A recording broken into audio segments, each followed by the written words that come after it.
John's Storytelling Festival. Good evening, everybody. And good evening, everybody out there in Facebook land. We are so glad that you could join us, and we've already had some really good feedback that some people are very happy that they can join us. So welcome. So I'm going to start tonight. I'm Karen Carroll, by the way, for those who do not know me. I'm the president of St. John's Storytelling.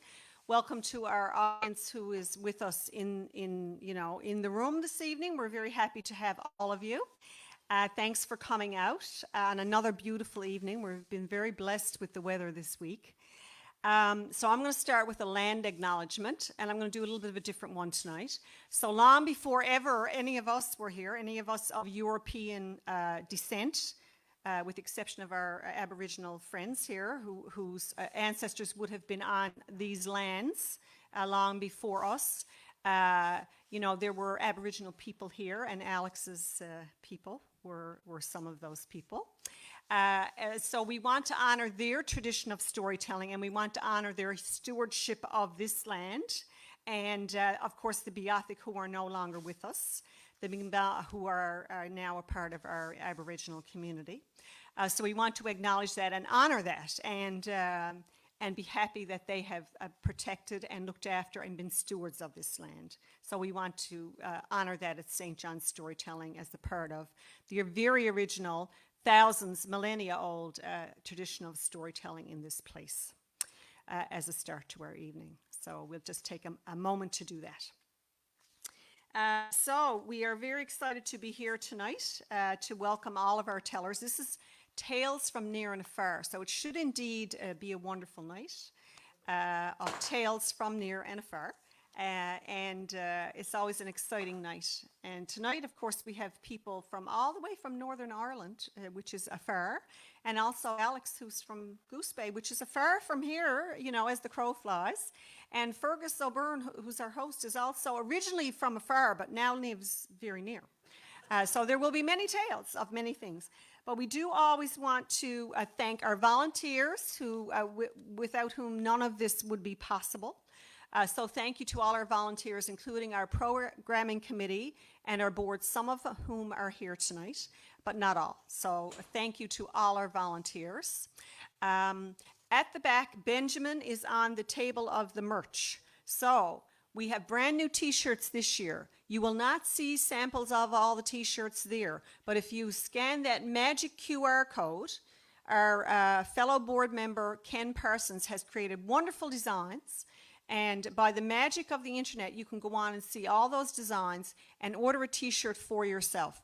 If you're from Newfoundland, they will be delivered free to wherever you live in Newfoundland and Labrador. But if you're in the magic of Facebook land somewhere else in the world, you can also have it delivered, but I think they're probably going to charge you for that. But they're wonderful t-shirts, and we at St. John's Storytelling do get a royalty from those. So I encourage you to go on, explore, look at it, and if you really like it, because they're really cool t-shirts, buy yourself a t-shirt and see Benjamin at the back, or go on our website if you decide to order one when you get home.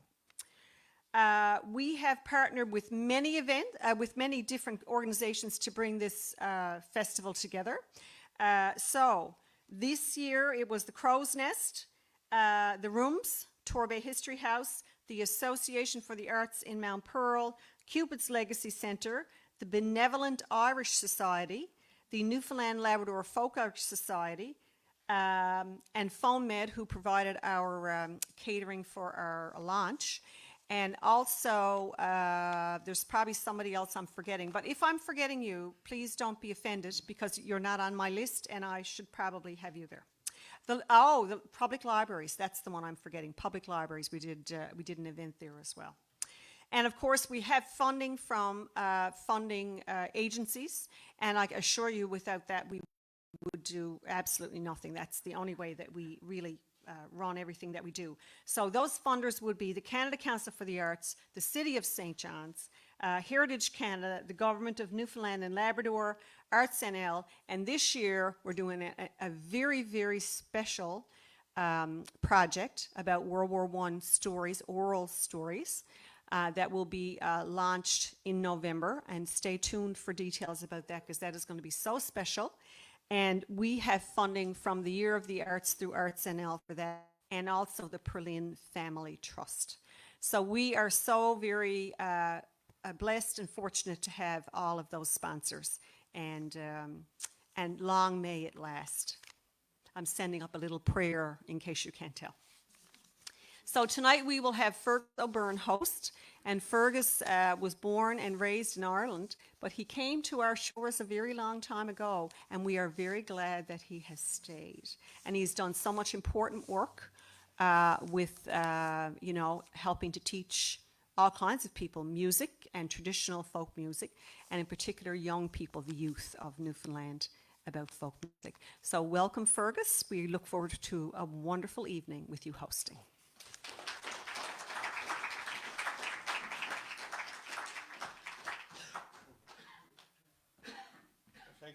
Thank you very much.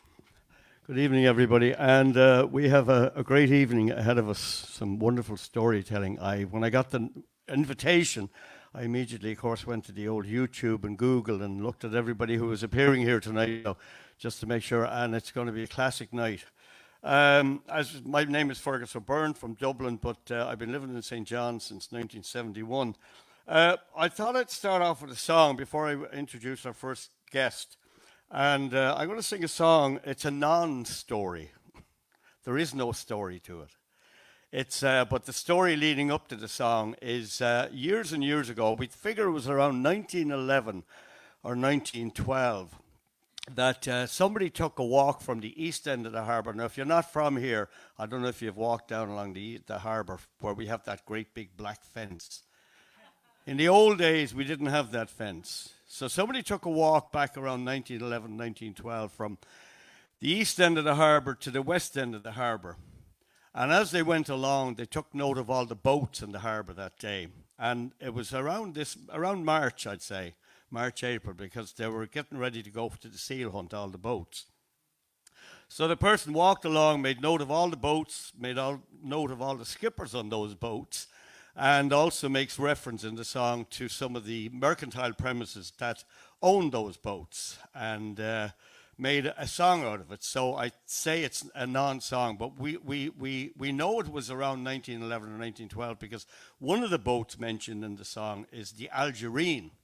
And the Algerine was the boat that took the last survivor from the Titanic out of the water and took them to Halifax. So we know it was around that time that the song was written, because it was the same year that the Titanic sank that later on that year the Algerine sank. Next year, if I've invited back, I'll have the exact date and time that all this happened, that he walked along. But in the meantime, it was around 1911, 1912. Anyway, there were a lot of boats in the harbour that day. There's a chorus in this song. Should you feel the desire to sing along, I'd love to hear you. And as I said, there were a lot of boats in the harbour, so the song goes on for quite a bit. So the song's called Captains and Ships. Oh, and I should tell you,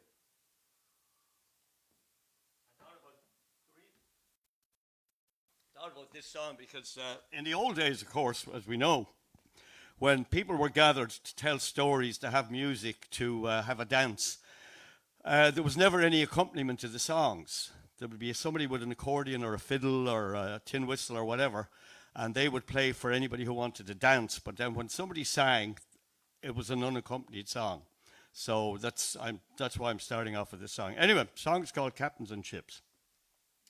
From Harvey's I'll start and to Bowring's I'll go. I'll name all the ships and the captains also. Where the North King is a-raging and strong blows the gale. In search of the whitecoats a day they will sail. Where the North King is a-raging and strong blows the gale. In search of the whitecoats a day they will sail.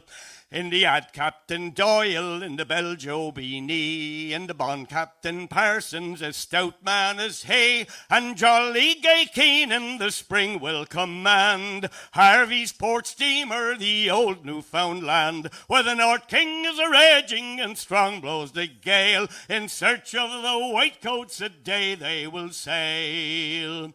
In comes the Beothic, so swift and so sure. I hope that George Barber is with with her once more. And then there's a Neptune, I see it so plain, and likewise the Eric with pleasant Job Kane, where the North King is a raging and strong blows the gale. In search of the white coats a day they will sail. From Harvey's I'll go, and I wish them good luck. I'll name all the ships of Joe Brothers and Co. The first and the next one I'll let you all know. Of the good ship Diana, Joe Blandford had charge, where the North King is a raging and strong blows the gale. In search of the white coats a day they will sail. The brothers also got a fine man for sure, Baxter Barber, who sailed on the ship Labrador. He'll fill her and bring her safe over the seas, as he did when he sailed with the Crosby's Louise, where the North King is a raging and strong blows the gale. In search of the white coats a day they will sail. And then it's the Bowrings, the firm that's well known for the pluck, push and enterprise all they have shown. For building that steamer you all know her well, Abel Kane her commander, the new Florizel, where the North King is a raging and strong blows the gale. In search of the white coats a day they will sail. The kite Captain Carroll, we wish him good luck. Once more in the Eagle Job Kane showed his pluck, and Bartlett the Viking I pray you will fill, and dear old Dan Green may he make his big bill, where the North King is a raging and strong blows the gale. In search of the white coats a day they will sail. The Ranger Sam Windsor be fleetingly seen, likewise Noah Bishop in the Algerine. My song is concluded 'bout captains and ships, may they all come in with big beards on their lips, where the North King is a raging and strong blows the gale. In search of the white coats a day they will sail.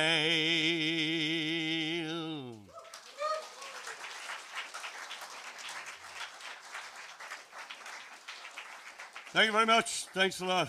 And the switching of the glasses is another story altogether. When you get to my age, if anybody of my vintage out there, you'll know what I'm talking about. Anyway, thank you very much. Our first guest this evening is Michelle Clements. And Michelle, she has done a slew of stuff. Amazing. She's a writer, director, producer, and actor born in St. John's. Her script, Showdown, which won a 2023 Arts and Letters Award, was presented at Persistence Theatre's Women's Playwriting Festival 2024. And it was also selected by the Playwrights Guild of Canada for the Craftbite International in 2023. She's written all sorts of plays. This fall, her screenplay, Success, won Best Unproduced Short Film Script at the Sydney, Australia Science Fiction Film Festival. So she's getting around the world. She's hosted events for St. John's Storytelling and has performed several of her own works: Murder on Millbank, The Ruin, Bra Burning, and The Power of Tea. I'd like to see The Power of Tea. Michelle has shared her Jill tale with children and adults in festivals and on Cross Island bus tours. Will you please welcome to the stage Michelle Clements.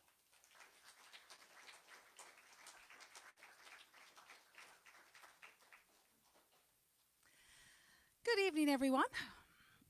I dearly love a fairy story. And like a lot of Newfoundlanders, I've been fascinated by fairies since childhood. And this one, like a lot of writers, comes from different places and different pieces. So many of you, I'm sure, have been to Fairyland, right? And you've been down to the ruins. Have you seen that tree? That silver white tree that is at the end of the dig, right? Stunning. When you see it, you won't forget it. So that's kind of motivated this story. And I also actually read a sort of a terrible tale of a man who did away with his good wife, and he blamed it on the fairies.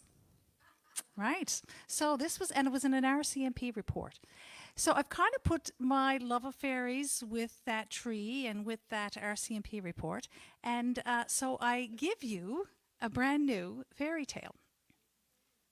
So once upon a time, a long time ago, well, not really a long time ago, probably about 100 years ago, when, people stopped believing in the fairies. They were stepping back from the fairies and they were not paying attention to all those special sacred places around. And they were just kind of tromping through them and, kicking away at the bushes and disregarding all of the majesty of that. They became fascinated with, mechanical things and cars and electricity. Well, there was one fellow in particular. His name was Henry. Now, Henry, he was, full of bile and belch and gas and complaints. He bothered everybody. Not so much the men down on the wharf that he fished with because, well, he was big and strong and he wasn't afraid of, the wind or the sea or the weather. And so they let him lead the way out the harbor. Not so much that because they liked his leadership, but because he was away at the harbor, away. Anyway, by the time Henry spent the day on the water by himself, he came back to shore and, his complaints were just like lodged in the back of his throat and like a big ball of hack or something that he would like spew out as soon as he hit the doorstep of his house. And he would complain about this and that and the other thing and, come in stomping his feet and banging on the kitchen table. Now, his lovely wife, Rose, never really bothered with him at all. She didn't pay attention.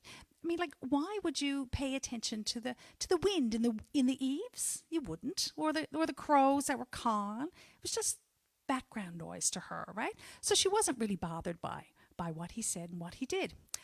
Now, one day he was wrestling out there in the ocean, and he really struggled, and he got fed up, and he couldn't make the waves do what he wanted. He couldn't get the fish into his net, and he came home extra sour, just complaining.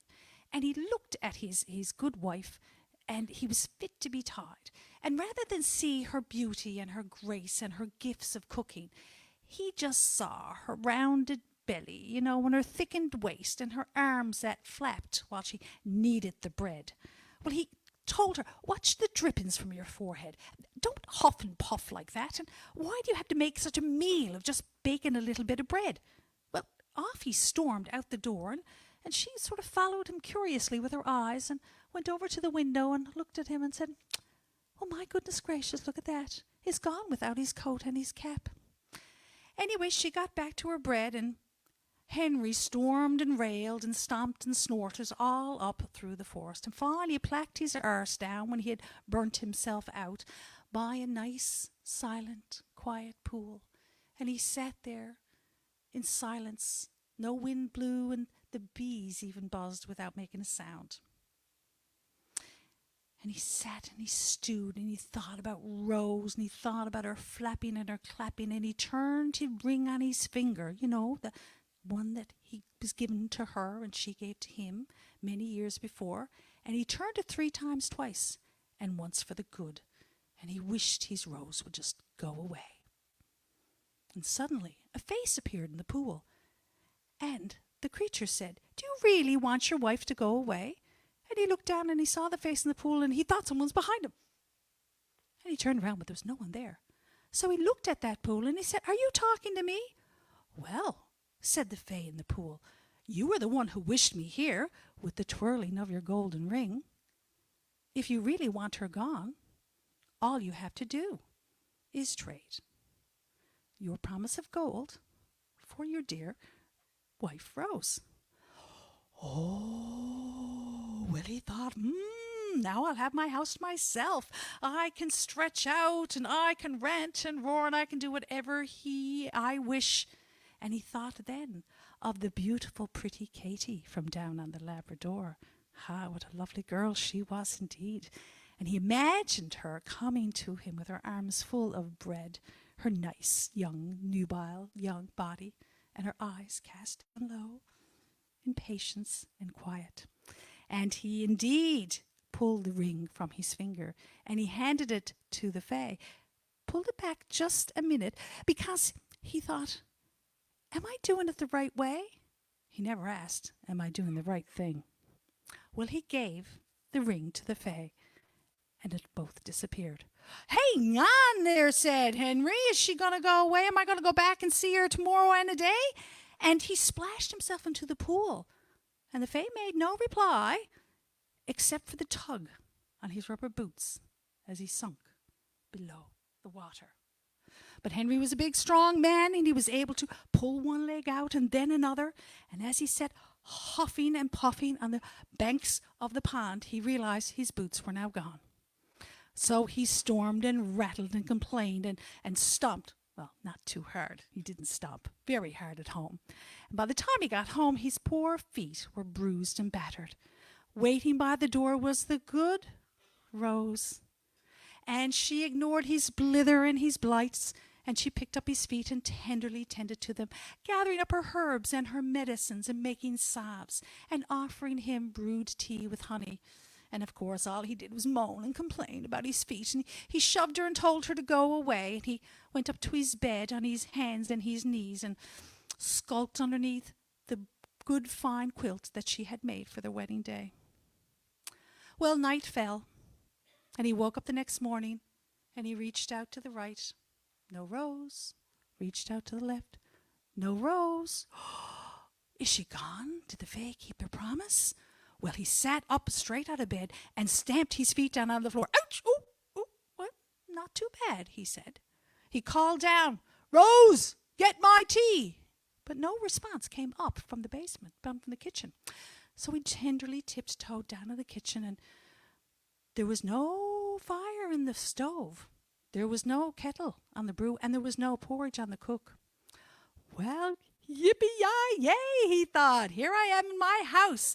And sure enough, he glanced at his finger, and the gold was gone, and the indentation of the ring was still there. But Rose had disappeared. Meanwhile, Rose woke up in a different kind of bed. She woke up in a bed of moss. And she looked around, and it was dark and kind of dreary, but she could hear the chattering of birds. No, it was the voices, a sing-song voice. She said, I'm in the land of the fairies. Oh, she quickly checked her pockets for her piece of iron and her circle of blackberry bush, but they were gone. Well, now she said, I'm in trouble. She only had her skills and her knowledge to keep her safe. And the fairies in the next heartbeat popped in, and they started to search her body and checked all of her pockets and checked under her hair, and they took away a lost button and a pin. And in the next beat, she said, why am I here? Oh, a voice came from the dark. It is not so much why you are here, but who has sent you here. Well, who has sent me here? Why, it is your husband.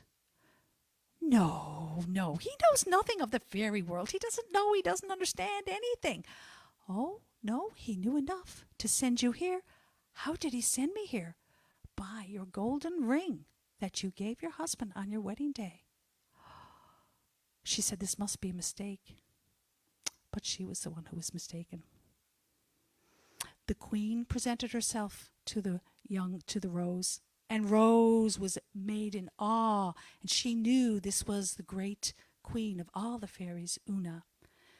And Una said, is it your wish to stay here, or you wish to be home?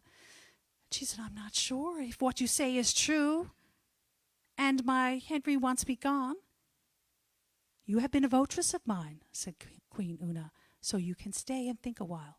And when you know what you want to do in your heart, I will help thee for your dedication and your art to the fairy folk.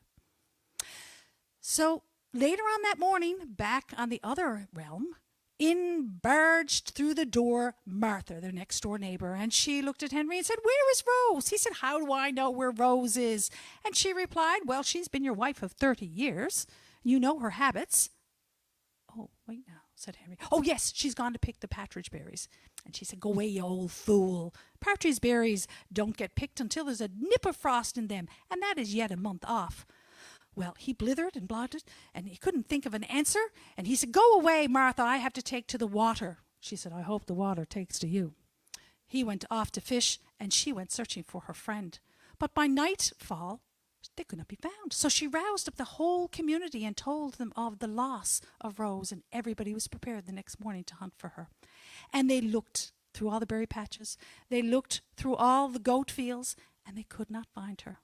Well, they decided that it was time to send to the mainland and gather up her children, and her children came to hunt for her as well. But they could not find her. Later that evening, Henry's daughter came to feed him his supper and to set the house to rights. But he thought maybe this wasn't such a good idea, for all she did was question him. Where is my mother? What did you say to her? What's happened? How come you are not out there wearing yourself to the bone looking for her? He said, well, I didn't take her. The fairies did. The fairies did, said her daughter. And she did notice that there was iron in the corner, and her ring of blackberry twigs was on the windowsill. Oh, Dad, did you take them from her person? No, I did not. I swear to God and cross my heart. But there was a red flush in his cheek, not from anger, which is usual emotion, but a bit of shame. But the daughter did not notice this, for she was looking for her mother's herbs and her minerals. Meanwhile, back in the fairy world, Una was waiting by the side of Rose, and they were looking in the scene pool. And she saw how her husband grew happier and happier as each day passed, that she was not found. But she said to Una, with surprise, she said, please return me to my world. Really? Back to that husband who traded your safety for a ring of gold? Yes, she said, you have a fair land here, and my mind is filled with all kinds of wonders, but my arms are empty. I need to be with my children and my children's children. What of your husband? Said Una. Oh, well, you can have him. Will your husband be mad, Queen, if you return me to my rightful place? And she said, no, he owes me many favors. And if you tempt him with your golden ring, then maybe we can have a deal.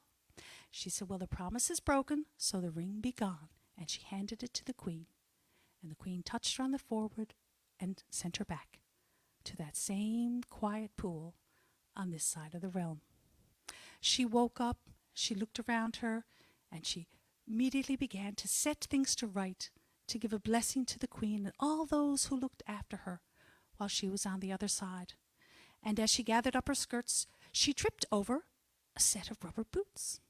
At the base of this tree that was not there before, this tall, silver-white tree, free of bark, which had branches that seemed like it was going to reach out to try to grasp anybody who went by them.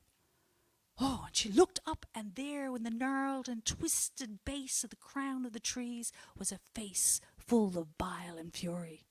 Oh, as she turned away to rush, she thought, that will keep away any stray, evil, and cruel folk who want to disturb the fairies' water. So quick as a lick, and in an instant she was back in her own steps, and she had no more had this smoke in the belly of the beast of her stove, that her friend Martha came in, gathered her up in her arms, and said, where has my little Rose been? And she said, I hurt my leg, and I stayed into a trapper's lean-to until I got better. And now I am back. And everyone in the community came that evening to hug Rose and wish her well. Everyone except one.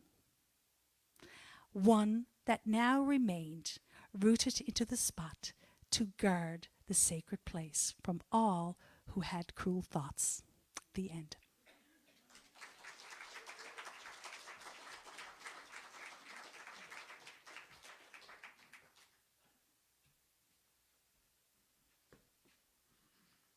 A great round of applause for Michelle.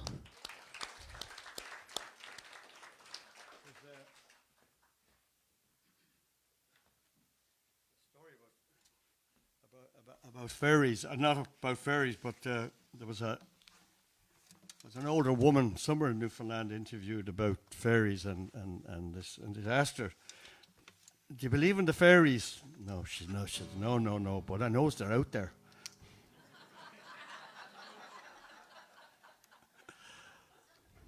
I grew up in Dublin and went to school in Dublin, and one of my least favourite subjects was history.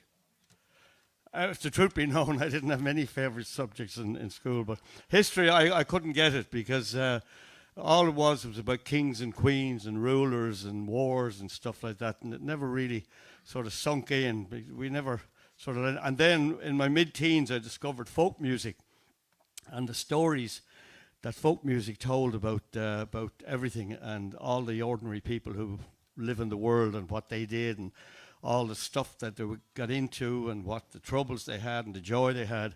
And it changed my whole perspective in terms of history and what it's all about. This next song is a Newfoundland song. It comes from if anybody's familiar with the history of this coast, not only, I just came back from Cape Breton and they have the same thing. If you're familiar at all with the coast of Newfoundland and the coast of the Atlantic Canada, you'll know that pretty well every community, every village, every town has had some tragedy affected upon it by the sea. And this song comes from a place called Grand Bank, which is down on the Burin Peninsula.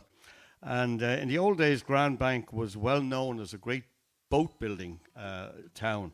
And back in 1903, there was a schooner built there. And the schooner in 1906, late 1906, went up to Halifax with a load of fish and stayed over Christmas. And early January, she loaded aboard coal and lumber to come back down to the island. And that was the last we'd heard of her.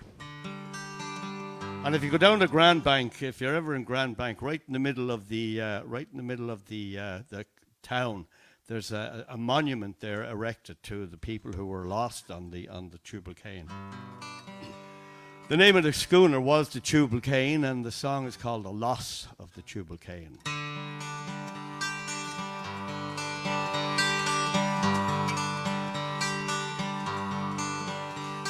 Come all ye people from Grand Bank that sails out the harbour pier. Come listen, pay attention, perhaps you'll shed a tear. 'Tis of the schooner Tubal Cain, of which no doubt you've heard. She was lost on Nova Scotia shore. She had 8 men on board. It was on the 10th of January when the Tubal Cain set sail. She left the port of Halifax and began her sad, sad tale. The vessel only 3 years old, our cargo well secured. She was built and owned at Grand Bank. She had 8 men on board. 4 of them were single men, but the saddest thing of all, the other 4 left widows and 16 children small. 8 days passed and nothing heard from the schooner Tubal Cain, but everyone felt anxious in hopes to see her again.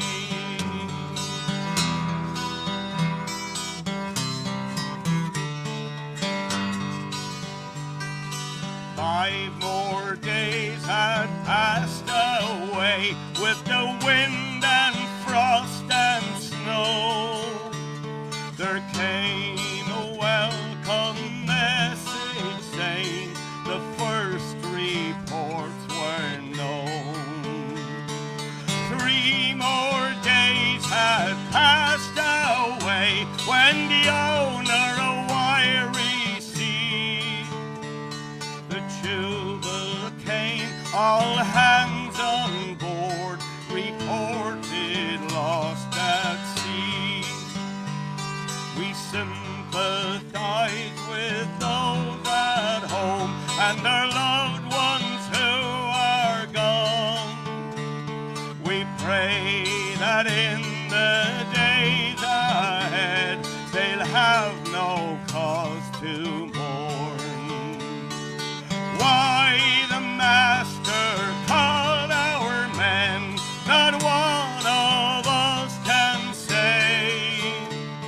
We'll never know what happened to the schooner Tubal Cain.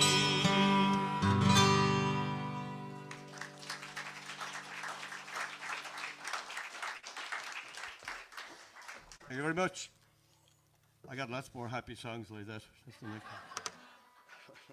as the night goes on. Anyway, proceeding with the next presenter and guest. And Alex comes from a wonderful, wonderful part of this province, the coast of Newfoundland, because I've been up and down that coast many times, both the north and south coast, and it's just a magical, magical place, and the people are magical. Alex Saunders, he's an Inuit elder, mixed blood with Innu and British ancestry, born in the original hamlet of Davis Inlet in 1940. He's been gifted with a knack of writing, but only recently started to put pen to paper. And the reason being, he wants to be published is to leave a legacy behind for Inuit, Innu, Labradorians, Northerners, and anyone else across Canada and the world who is curious about traditional Inuit life and culture and the adventurous, unconquered spirit of an Inuit man. He has 3 manuscripts of creative non-fiction in development. Will you please welcome to the stage, with a wonderful tie that he's got on too, Alex Saunders.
Captain for about 20 years and got a lot of seals. So I know exactly what he was singing about. I got to be a little bit different than the first presenter in that what I'm about to tell is stories I heard from my mother. And everything that I've written, tell you the truth, has been stories I heard from my elders and my parents and my uncles and aunts and older people of Labrador.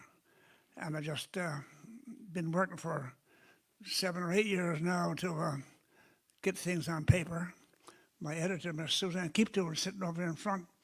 She's been working on my work, doing editing on my work for over 3 years. So we got the book done, and it's about over 100,000 words. So we're just going to look now for a publisher and get it moving along. But I'm going to tell you a little story, and a true story. Hard to believe, I think.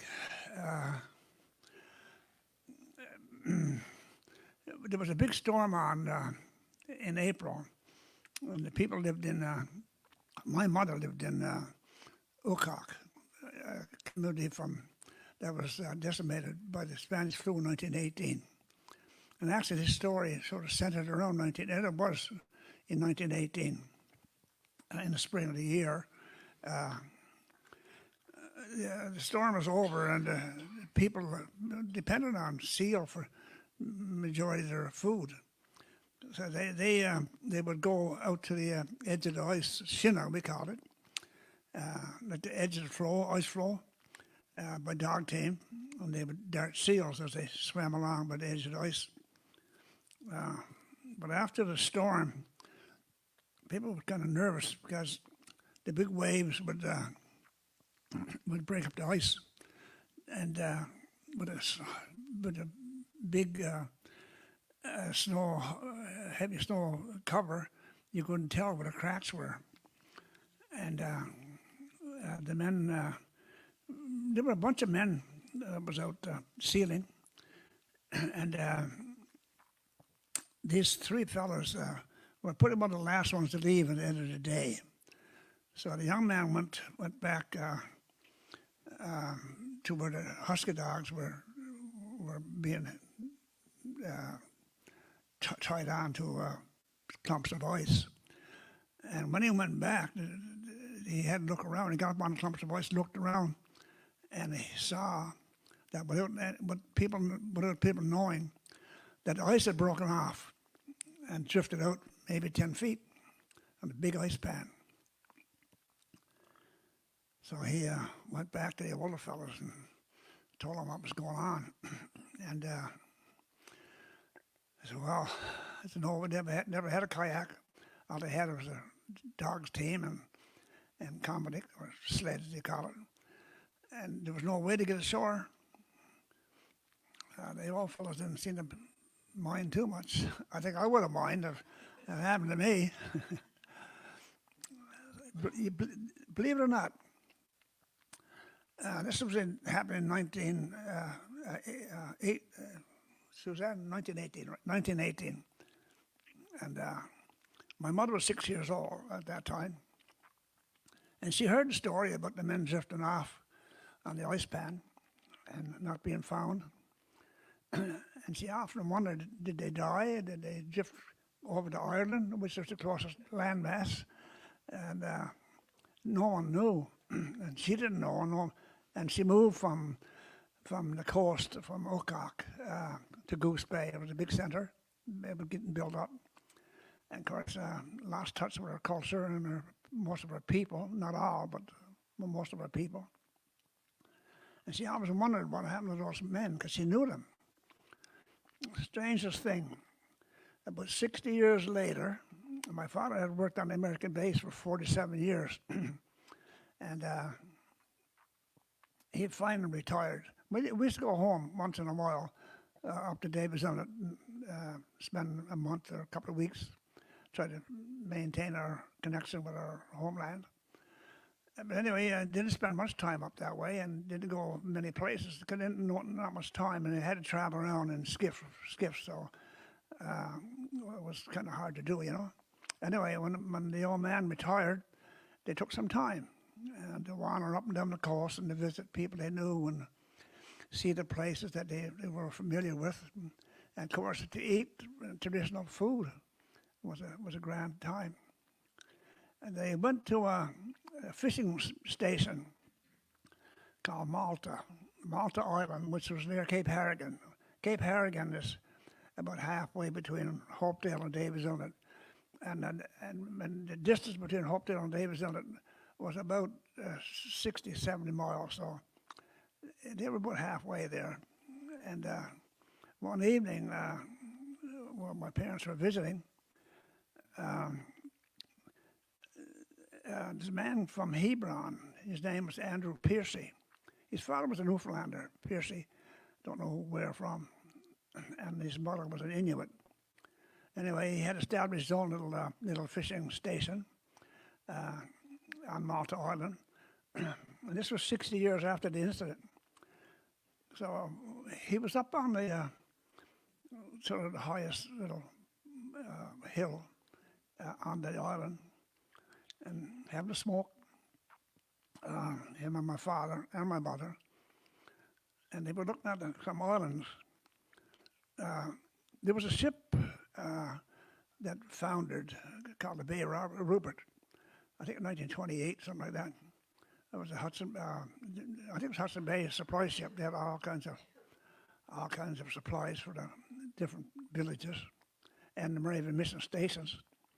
And some of the cargo was animals like sheep and pigs mostly. So they found it. They hit the rock near the mainland, but off from the mainland, 13 miles was some islands, and I don't know why, but they took the animals out there and left them there for safekeeping. And from that day on, everybody called those clump of islands farmyard because they had put the animals out there. But anyway, Mr. Piercy was up on the hill having a smoke in the evening with my dad, and he said, he said, Jim, my father's name was Jim Saunders, and he was the English part of my heritage. He said, he said, I was up here when I was young, and looked out towards the island, about 13 miles away. Said, Jesus, there's smoke out there. And he knew there was no one out there. That was like about the middle of June. I said, just cleared out. Saw smoke. And then maybe it was fog. Maybe it was just low cloud. 30 miles away, hard to tell. So then later, maybe a couple of weeks later, the Newfoundland floaters, I bet you know what floaters are. They start coming along the coast, it's schooners. So Mr. Pierce just said, I don't know, he said, but you can see some smoke or something out there on Farmyard Islands. And he asked the Newfoundlanders, it was a time of sails. I said, could you go out there and maybe have a look? And the skipper said, yeah, I guess we could go out there. Maybe we might find some fish there too. So they went out in their schooner, and they got out there, and you wouldn't believe it. These fellas that broke off on the ice about the middle of April, they drifted 400 miles south to the Hopedale area and went ashore on Farmyard Island, and they were hardy and healthy and no problem at all. They hunted seals, they got ducks and duck eggs and made fire somehow or other. And the Newfoundlanders took them aboard, and they went on up to Hebron and Nutak, where they come from. And these men never ever bragged about that. They just said, "No, it's just a matter of fact. There's something they do really once in a while. Not all the time, once in a while." Anyway, they were all good, but that's a true story.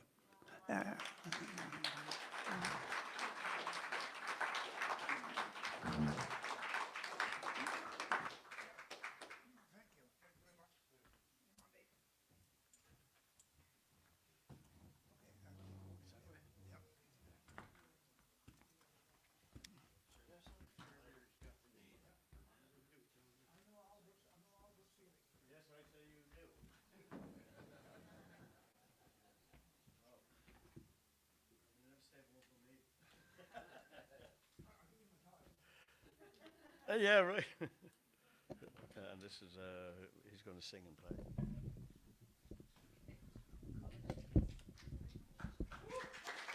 Yeah. How about that for a story? Yeah, I'm just always amazed at in how people in the old days survived and went down the Labrador and sailed the Labrador and just at a very, very early age too, mind you.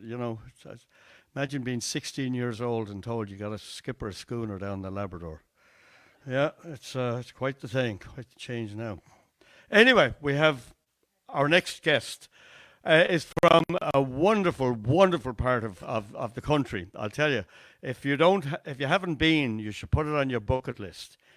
Colin is from the Glens of Antrim, and they are just spectacular. The drive down the coast there is just wonderful. Colin is a folk singer and songwriter, oral storyteller, creative workshop facilitator, recording artist, and author from the north coast of Ireland. As well as telling beautifully crafted traditional tales, Irish tales, he weaves original songs, stories, and monologues into his live shows. With over 40 years of performance, and he doesn't look a day over 20, experience, he works with museums, schools, children, and adults with additional needs, many other community and business groups. He's also appeared on festival stages all over the world. Will you please welcome to the stage Colin Irwin?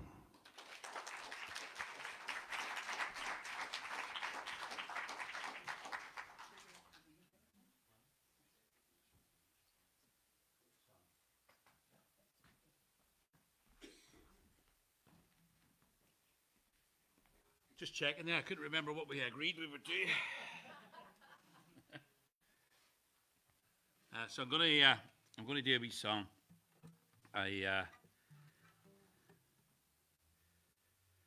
Not gonna use that. That's what I'm gonna do. I wrote this song 2 or 3 years ago, and it kind of ties in with a story I might tell after.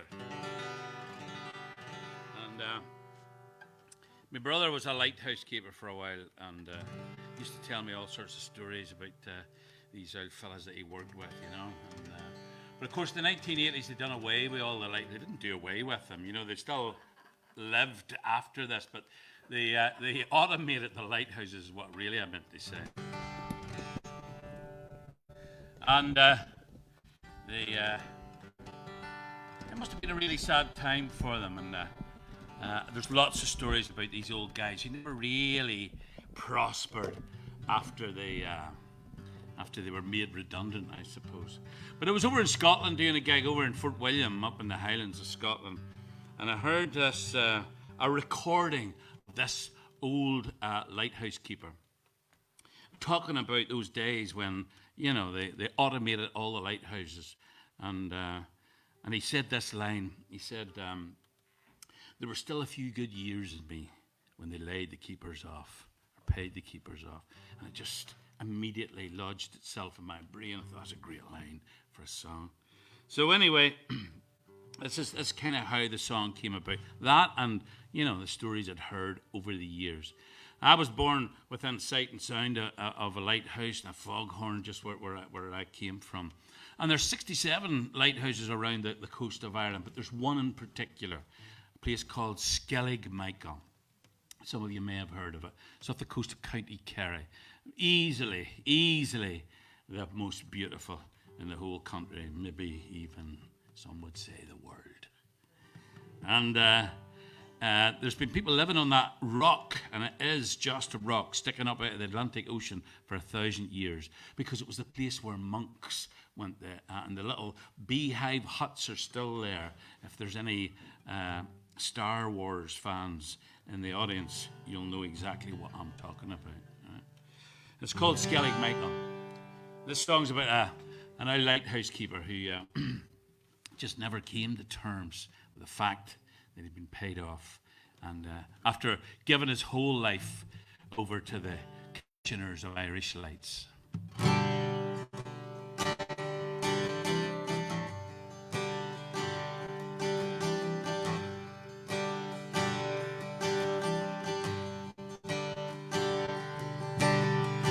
Lighthouse beam sweeps along lonely western strand.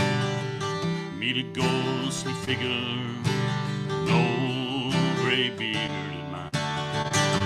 Speak to him in passing, he answered with a sigh. The horizon is on fire, the clouds are piling high.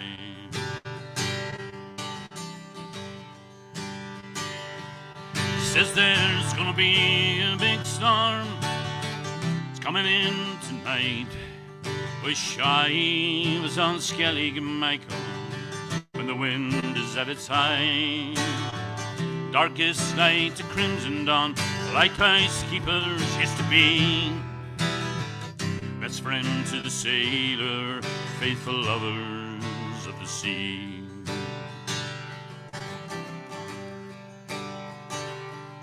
Sure, I missed my own wife's passing. I was stormed in on the rock.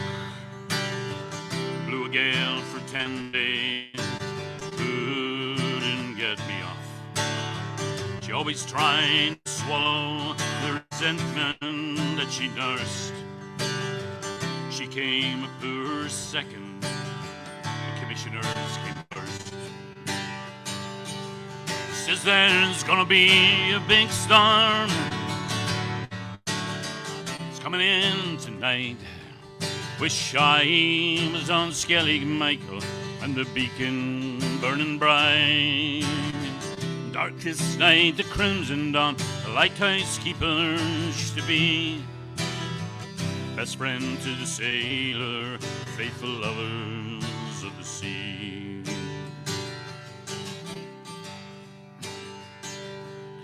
There was still a few good years in me when they paid the keepers off.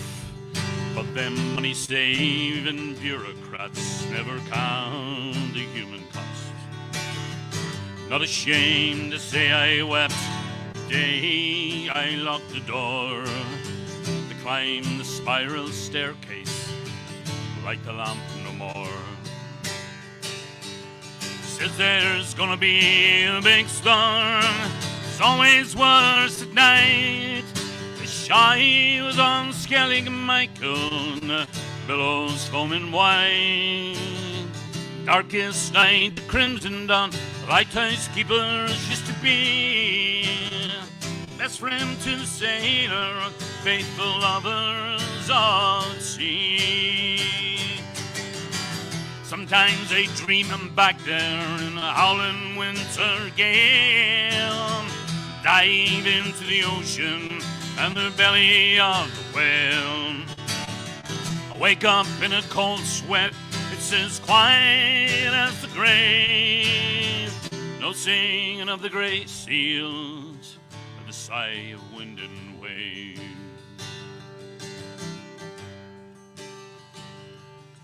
It's a lonely old existence in the middle of a town.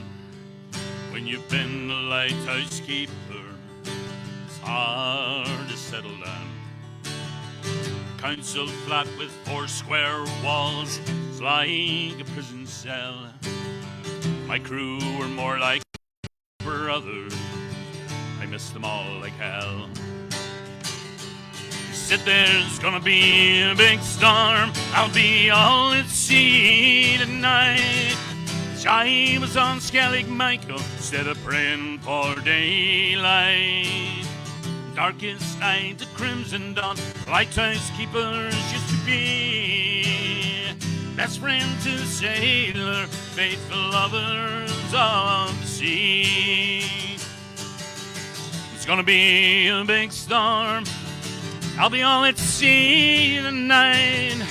I was on Skellig Michael, best days of my life. Darkest night, crimson dawn, lighthouse keepers used to be. Best friend to the sailor, faithful lovers of the sea. Best friend to the sailor, faithful lovers of the sea.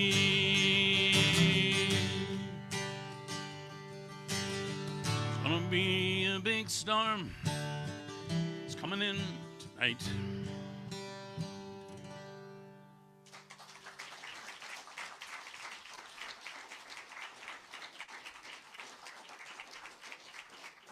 Thank you very, very, very much.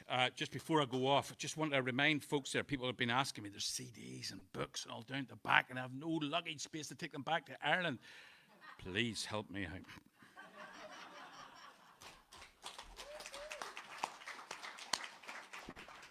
Yes, we're going to take a short break, and do so. Please go down to the merch area down there. There's lots and lots of great stuff down there to have a look at and browse and buy. Christmas is only a month and a half. What, geez, 2 months away?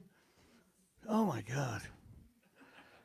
And if you're not buying for Christmas, you can buy for next Easter as well, too. So you buy a bunch of presents. Anyway, we'll take a break for about 10, 15 minutes, I believe, and we will be back with more stories and songs again.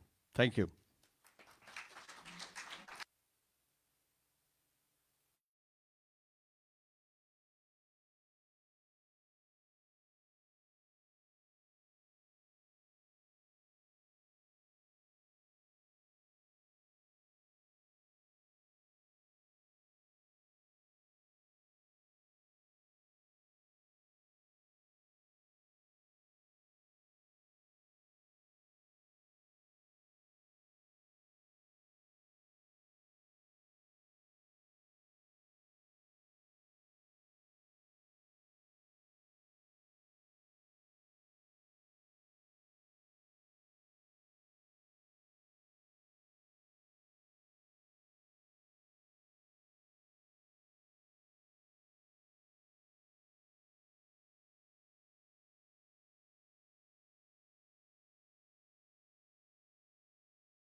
have bought loads and loads of stuff down there.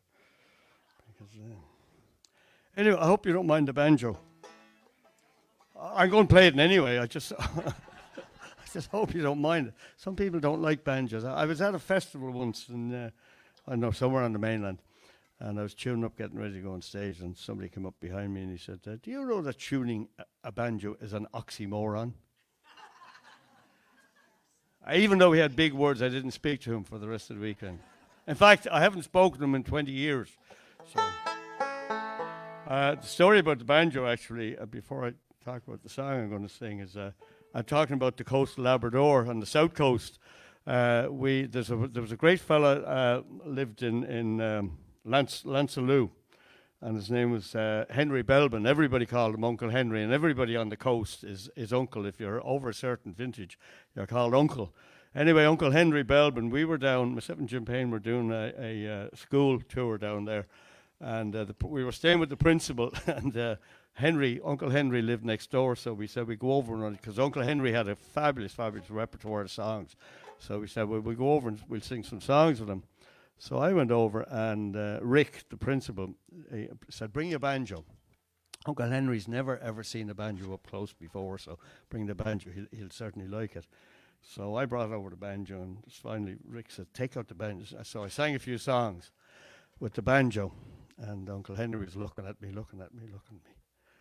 And then he turned around to Jim and Rick, and he says, my sonny boy, he says, there's people put on this earth for everything. Yes, yeah. I'll never forget that. I took it as a compliment. But anyway, this is one of my favorite Newfoundland songs to sing, because to me it really, not being from here and just having lived here for so long, this song to me really shows the strength and fortitude and the dedication of people who work on the water here. This is a song that was written for a radio show back in the 1930s. There was a radio show here in St. John's that used to be broadcast locally, and I'm sure it was in the infancy of radio, of course. That it didn't go very far, but people around St. John's and the local area would hear it. And what it was there were a bunch of people, storytellers and, people, recitations and songwriters and this and that and the other thing, would go into the studio, pretend they were aboard of a boat having adventures around the coast of Newfoundland and Labrador, and all the while sitting in the studio doing what they were doing. But I guess it was so realistic that people actually believed that these people were out on board boat in having the adventures and having the tragedies or whatever. And I kind of... the name of the show was called The Adventures of the Irene B. Mellon, and the Irene B. Mellon was this imaginary boat. And I liken this show to it's Newfoundland's War of the Worlds show, because it was so believable. Like Orson Welles had everybody frightened to death. Well, this show, the same thing. I was talking to Gary recently, and I only heard this recently because from Gary Green, and two things happened. One of them was one evening they were pretending that they were out beyond the Narrows, trying to get into the Narrows, and they couldn't see. They couldn't see the Narrows because of fog, and they were saying, "Oh, help us! Bad, this isn't the other thing." Apparently, a whole bunch of people that went down with their cars and shined their lights out through the Narrows, so the people out in the Irene B. Mellon could see the boat coming in. So, and that was one. The other one, which was even more fascinating, was they did another show, and I think what they were doing, they were pretending there were messages coming from this boat that was being shipwrecked, was in danger of going down. And they, this was at night, and they didn't know what happened overnight. Well, the next morning, one of the nuns came into one of the classes and had all the students on their knees saying prayers for these poor fellas who were lost at sea. So that's. But the song that was written. It tells a typical voyage from back then, because every year people would leave the island here and go down to Labrador fishing for the summer, and then in the fall of the year they come back up to the island to spend the winter, and then go back down to Labrador again in the spring again. And in this particular instance, they're coming in around Conception Bay and almost lose it on this island, the cliffs of Baccalieu.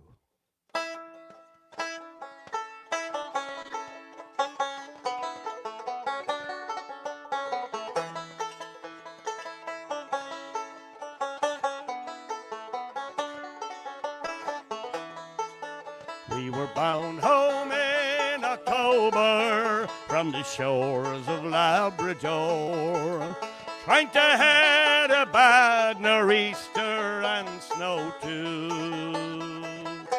But the wind swept down upon her, making day as black as night, just before we made the land of Baccalieu. We tried to clear the island as we brought her further south, but the wind from out the northeast stronger blew. When our lookout soon he shouted, for there lay dead ahead, through the snow squalls loomed the cliffs of Baccalieu. It was hard down by the tiller as we struggled with the sheets, trying our best to haul them in a foot or two. But our deck so sharply tilted, we could scarcely keep our feet as we headed for the rocks of Baccalieu.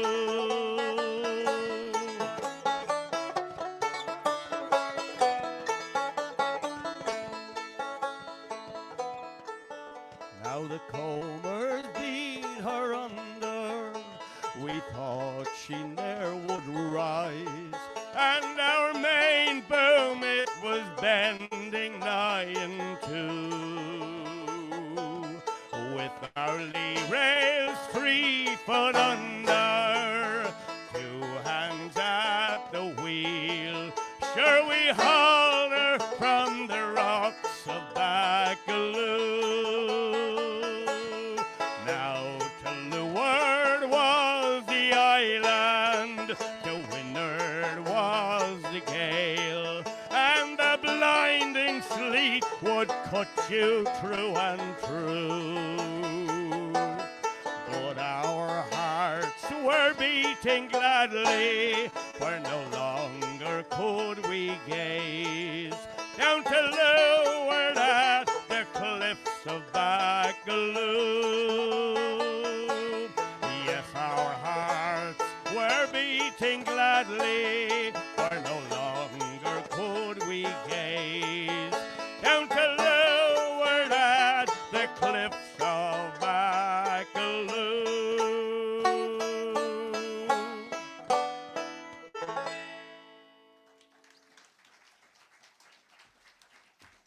Thank you very much. Thanks for that. Will you please welcome back to the stage Michelle Clements? Yeah.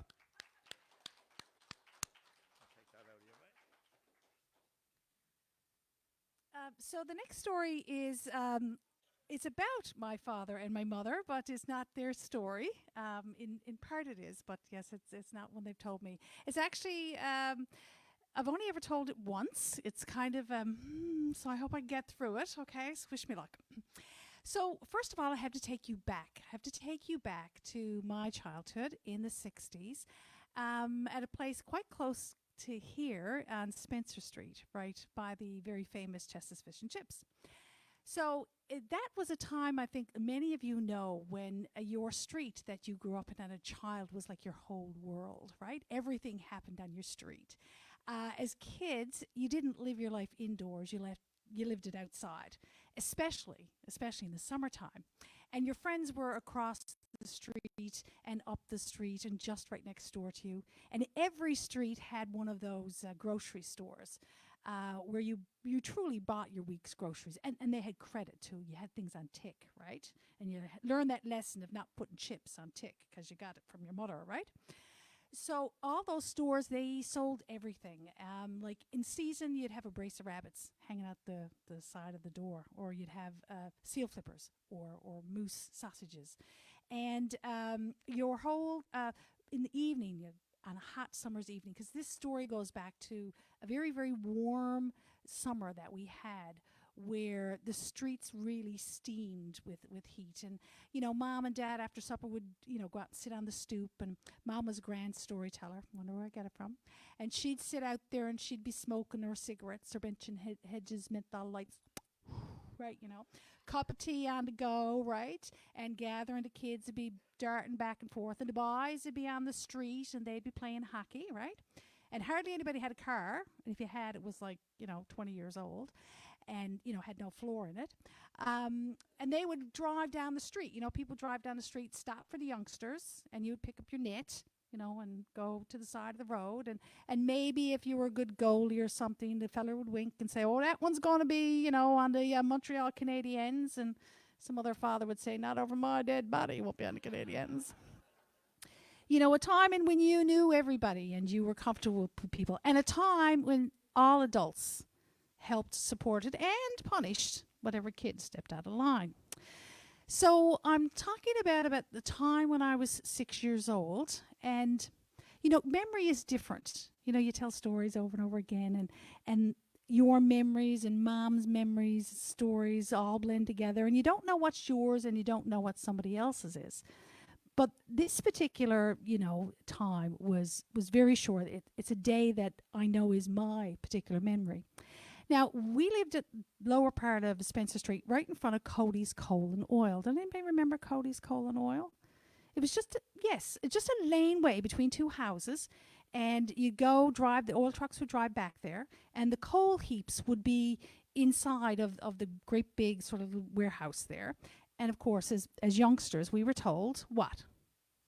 Don't go down into Cody's and get in them coal heaps, because I'm going to know, right? And of course, we did, right? Because he had to play that game. I'm king of the castle, but king of the coal heap, right? And it always sort of amazed us how Mom knew we were playing in the coal heaps. It was years before I figured it out. It was that old tin tub, got on the floor, and then that was it. You had to have that common bath. But anyway, I digress. There was this very special day, and it was a Sunday, and I remember getting up. And I remember that first thing in the morning, Mom said, go across the street now to Donna's house. I said, go on in. Now, I was a bit struck by that because we lived our life outside. I mean, those small houses where kids were packed in like sardines. I mean, you didn't go in anyone's house. You got drove out to the street, right? But I was invited in that morning, and I had breakfast. Tea and toast, blueberry jam, and Mr. was at the table. And usually Mr. wasn't at the table. Mr. had his meal separate from the youngsters because there was a pack of them, Anyway, that morning for breakfast, we had all tea and toast together. And they went off to church because they were Anglican and I was Catholic. So it only mattered on Sunday morning and when you went to school. But anyway, my best friend went off to church and I was called back to the house. And we were going to have a special adventure. Mom said we had to get in our Sunday best and we were going to go down to see a friend's house. And they lived sort of downtown in one of those tall, skinny 3-story houses, that were sort of tucked between a house that was short and a house that was even taller, all mismatched. And I loved going down there because myself and my friend Kathy would run up and down the stairs and run up and down the street. And finally, we were all kind of gathered up, her 7 brothers and sisters. And at the time, there was, I think, 4 of us. We're all gathered around one small kitchen chrome table, and we all had the little side plates, with them little supper plates, and we had our dinner, like, coleslaw and potato salad and all that kind of stuff. And I don't remember the meal, but I remember not sitting, but standing to eat it because there was that many of us. And I remember complaining about the yellow Jell-O because I didn't like yellow Jell-O, and Mom was like, "Now, Michelle, shut up! Don't you be saying nothing. Be grateful for what you got." Anyway, by and by, we're all out of the house again and went for a little drive. And when we got home, off the good clothes, and then out playing on the street, which you stayed out until dark. And people started calling out to the youngsters, right? And you did it in order, chronological order by birth, because you couldn't figure out who the third one is unless you said the first 2, right? So it was Tony, Ralph, Michelle getting for supper. And of course, you heard this ringing up and down the street. And we went in for supper, but Mom stopped us right at the door. And she said, "That's a special night." She said, "Go upstairs, wash up, and put on your pajamas and come down right to the kitchen." Special night, Sunday night. Ooh, okay. So we went up, and we were all excited, a special night. And we went down by the kitchen door, and Mom was blocking the way. And she was stood sort of like this. And she said, "Okay, now you ready? Count down now. 3, 2, 1." And she stepped to the side. And we looked into our little kitchen, and there we saw on the kitchen table, in August no less, Mom's good Christmas tablecloth on the table. And her teapot and her china cup and saucers. We all had now, you know, you're not allowed to touch them, right? You were threatened. Don't touch those cups. Whatever you do, I'll tan your hide. And here they were displayed for us to be able to use. Well, we got to the table, careful, because cups and saucers were there. And we were all sat around, and I was very excited. You know, your legs scissoring in the chair underneath, going like that. And, you know, you're all excited because this is Christmas in August. And Mom went to, and she got the big pot of tea and put on the table. And then she went to the oven of the oil stove, and she hauled out the big plate of toast of baker's bog. We dearly loved a bit of baker's bog, right? You know, not the homemade stuff. We wanted the store-bought stuff. Anyway, that was all displayed for us. And then lo and behold, Mom turned to the table and she stuck her pinky finger out and she said, "Now, well, children, it's time for us to have our tea party." Well, we went off to fits and giggles. Here was Mom being very grand, right? And Dad was quiet at the top of the table. She said, "Now, Prince Philip, let's pass around the food and properly have our tea." And so we all got our cups of tea, and we got the little lumps of sugar, and we all stuck our fingers out, and we were giggling, and like I said, legs going under the table. And we got to eat as much toast as we possibly could. And we even cut it in triangles, because it was a really special occasion. You had triangles. And then lo and behold, when we ate all the first toast, she got a second load of toast. And we were able to eat it with the crusts off, because normally you wouldn't waste the crusts, right? You had to eat the crusts. But we could take the crusts off. And then she blew our minds totally, because she poured her tea into her saucer. Oh my God. Only Poppy was allowed to pour his tea into the saucer, and we all sipped on the edge of the saucers. Well, now, from my adult mind, I can't imagine what we did to my mother's Christmas tablecloth with that mess, right? But we were grinning like fools, and we were stuffed with toast, and we had, you know, when your tea has a little butter and a slick on the top, and there was soaking wet crumbs down at the bottom. But we were happy as pigs in blanket, and we were shooed up the stairs. Now, hold that thought. So now let's fast forward a good 10 years. And I was 16 years old, and we were no longer in Spencer Street. A couple of houses had passed along the time. And I was the middle child, family servant, oldest girl, middle child, family servant. So it was my responsibility to wash the dishes every evening after supper. And every now and then, Dad would join me when it was a particularly big load of dishes. And this night, for some reason or another that I don't remember, it was a particularly big load of dishes. And included in the dishes was cups and saucers. And just like that, I went back to that memory. So I said to Dad, "Do you remember that day when we had tea and toast, and we spent the whole day eating out at our friends' houses, and we had tea and toast, and we sticky fingers out, and oh my God, that was just like the best memory of my childhood." And my father paused, and he said, "Well, that's very interesting." He said, "Because that was the worst memory of your childhood for me." And I was flabbergasted, and I said, "Why?" He said, "Because that was the day that I could not feed my children. I didn't have enough." And I said, "How did you not have enough to feed your children?" He said, "Well, he worked for Harry's Oil, and it was a hot summer, and nobody had the furnace on, and the last thing he wanted to do was put the oil stove in, right? People bought a lot of baker's bog. And he was the part-timer, so he was the last one to get an oil run. And he said, that day, he said, your mother saved me the embarrassment of even asking friends to take you in and to feed each of my children breakfast at 3 different homes and at lunch with a family who could barely afford to feed themselves. And he said, even that loaf of bread was bought on credit. We couldn't pay for it. And I was like, wow, he said that to me, I said, was one of the most fun days that I ever had. And he said, well, on that day, he said, I have loved your mother, but I really loved your mother that day. Because she took that hard day away from me by doing all the phone calls and making all the contacts, and she made it fun and a hard day very easy for you children. And he said, but that was a very powerful day for me too, because in that moment I knew I had to go back to school. So a man with 3 children, married, chose to go back to school because he knew he couldn't have a job that depended on whether the weather was cold or warm in order to feed his family.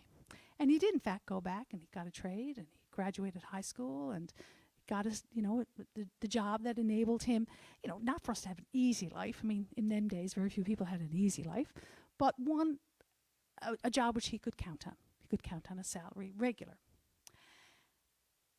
And I remember, we continued very slowly to finish the dishes and, tuck things away, and we continued the conversation in such a way that you didn't have to make a lot of eye contact, but we still, finished it. And I remembered that second day was almost as important as that first day, because that was the day as a person. I realized that now it was my duty to make sure that I softened the hard times as a parent.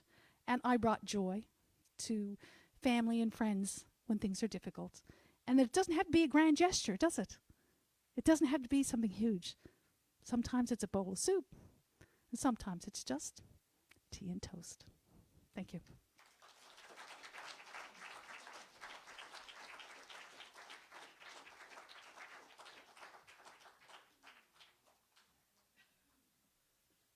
Thanks, Michelle. We're going to go straight to Alex. You're going to get up too. You've just been given your walking orders. But while we're, I'll use this just to talk into while we're getting Alex up.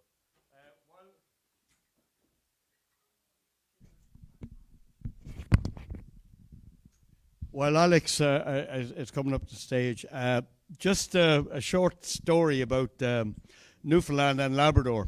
I don't know if anybody's heard this story. I'm not sure if it's true or not, but years and years ago, and I was prompted to think about this because I watched a fascinating documentary on the Faroe Islands where they have tunnels going from all the islands all over the place. Anyway, years and years ago, Joey Smallwood was looking for people to put together a proposal to build a tunnel from Labrador over to Newfoundland and back, so rather than having to take the ferry across. So there was all sorts of bids going in, 300,000, 500,000, this, that, and the other thing. Anyway, this bid came across from this couple of brothers, Tom and Mick, and they had put in a bid for $77 to do this, to dig this tunnel. And so Joey was right curious about this, and so he called the 2 lads in. He said, I'm looking at this bid for $77. Well, it was a government job, so we padded a little bit. We can do it for $60, $30 each. And Joey said, yeah, but he says, I don't get this. He says, how come you can dig a tunnel for that price? He says, well, Mick and Tom, we have the summer off and stuff like that, so we figured we could do it for you. He says, Tom is going to start over in Labrador, and I'm going to start over here in Newfoundland, and we'll start digging, and when we meet, you'll have your tunnel. And Joey says, yeah, but what if you don't meet? Well, he says, you'll have 2 tunnels for the price of 1.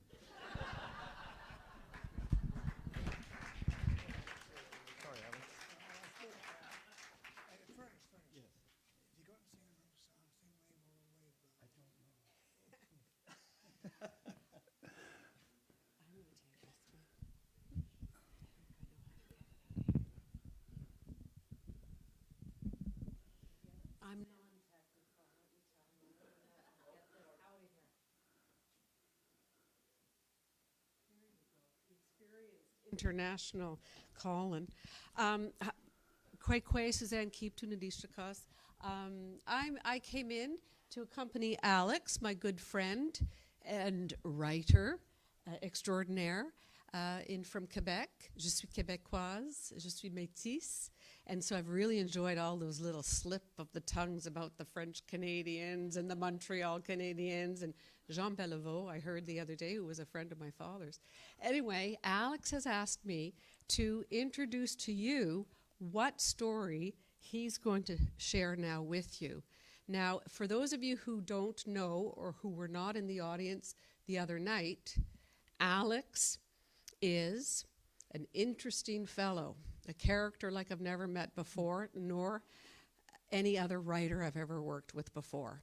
He patiently waited for me to quit my day job and to resume my career as a freelance writer and editor for me to specifically work on his book, which is called Older Than the Moon.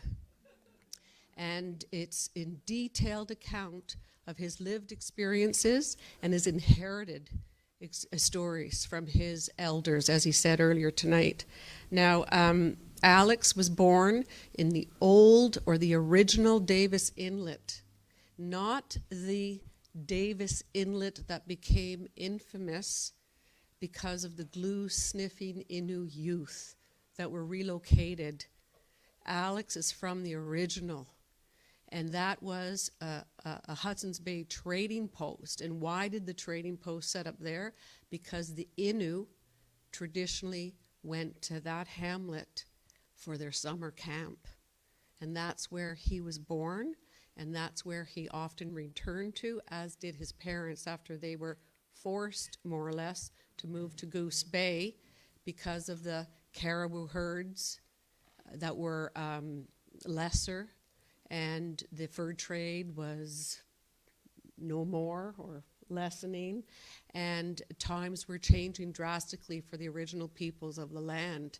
So Alex, his mother, is an Inuit girl who was born of an Irish father and an Inuit mother, and a Nuktitut speaking little girl born in the Inuit village of Okak, which was decimated in 1918 due to the Spanish influenza, where she lost all of her family or most of her family and orphaned as a 6-year-old and relocated to live with an Inuit uncle and a mean stepmother who was non-Indigenous.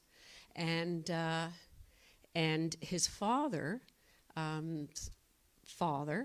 British man who came from England, and he was a man of the, what they called, of the wooden ships, right, Alex? An Iron Man. An Iron Man of the wooden ships.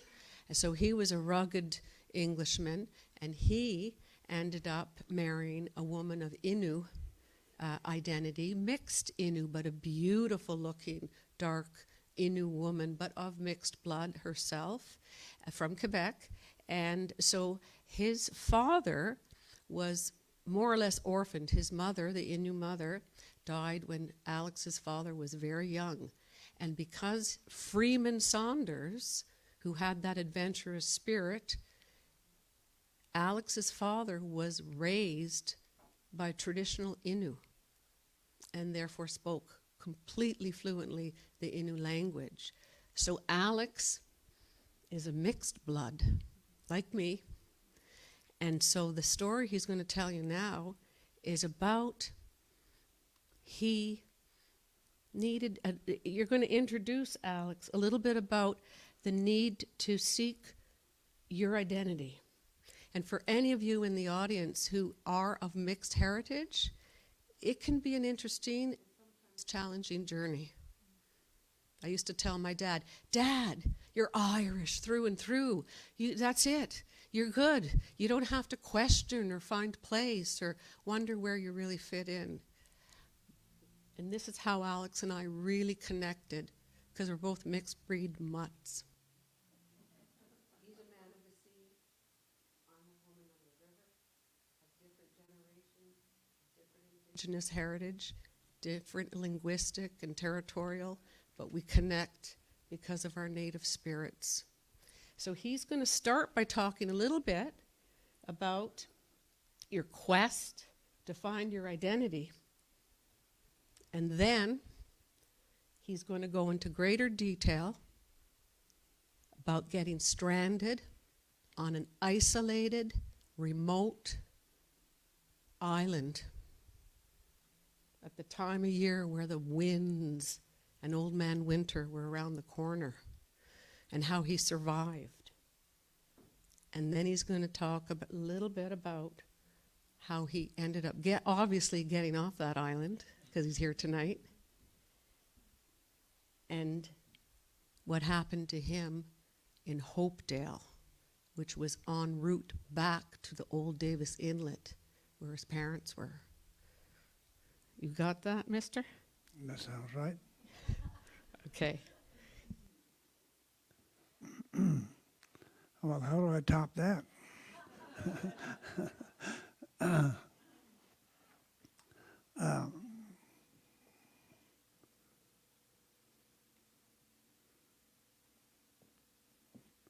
do I start?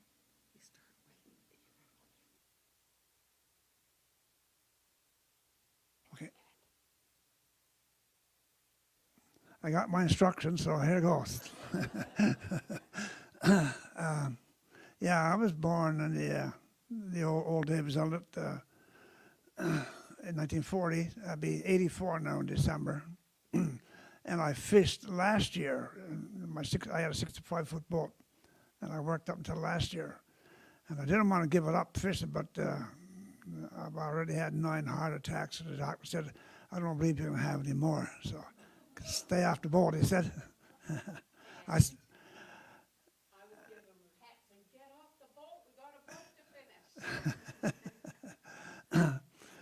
Yeah, we moved from Davis Inlet to Goose Bay, where they were building a base just when the Second World War was raging, actually. That was part of the reason. The other part was the price of codfish. I just should say fish. I guess you all know what fish is. Had gone down, and the price of fur was gone to the dogs. So the old man said, it's quite an adventure, too. I mean, that's the story in itself, isn't it, Suzanne? We packed up, we had a 35-foot boat and a double-cylinder 10-horsepower motor. And my mother and father put a tent in the middle of the boat and sewed in sleeping gear and a wood stove and wood, husky dogs, and a couple of Innu men, and steamed out to Goose Bay. Going up Lake Melbourne, which is 90 miles long, we had a family Robinson incident where we got into a big storm, and the old man had to beach the boat and carry us ashore, and we just got shipwrecked, I guess. But that's another story, because that's a good story, too. Anyway, I grew up in Goose Bay and went to school, and I should tell you this, I guess. I was in grade 9 or 15, and the English teacher gave us a poem, Sea Fever. And she asked us to write an essay to depict or tell the story of what the poem is all about. So we all wrote an essay, and the next day gave the essays to the teacher, and the teacher graded the essays and gave them back same day, except mine. I never got mine back for a couple of days. I think it was Friday. I think I went on a Friday. It had an assembly. So our teacher took my essay and read it to the whole school. That was that good. And she come to me and she said, Alex, she said, you got a gift. You should be a writer. Instead of being a writer, I said, I'm going to run away and join the Navy, which is exactly what I've done. And sort of sailed the seas down the United States and Caribbean and over across to Gibraltar and Portugal and England and Ireland and all over the friggin' place. And then of course, I spent like 12 years fishing shrimp up in the up Greenland and Iceland and Faroe Islands and over to Scotland and North Sea, and that's another story. I'm not going to tell her. I got lots of stories I'll tell you.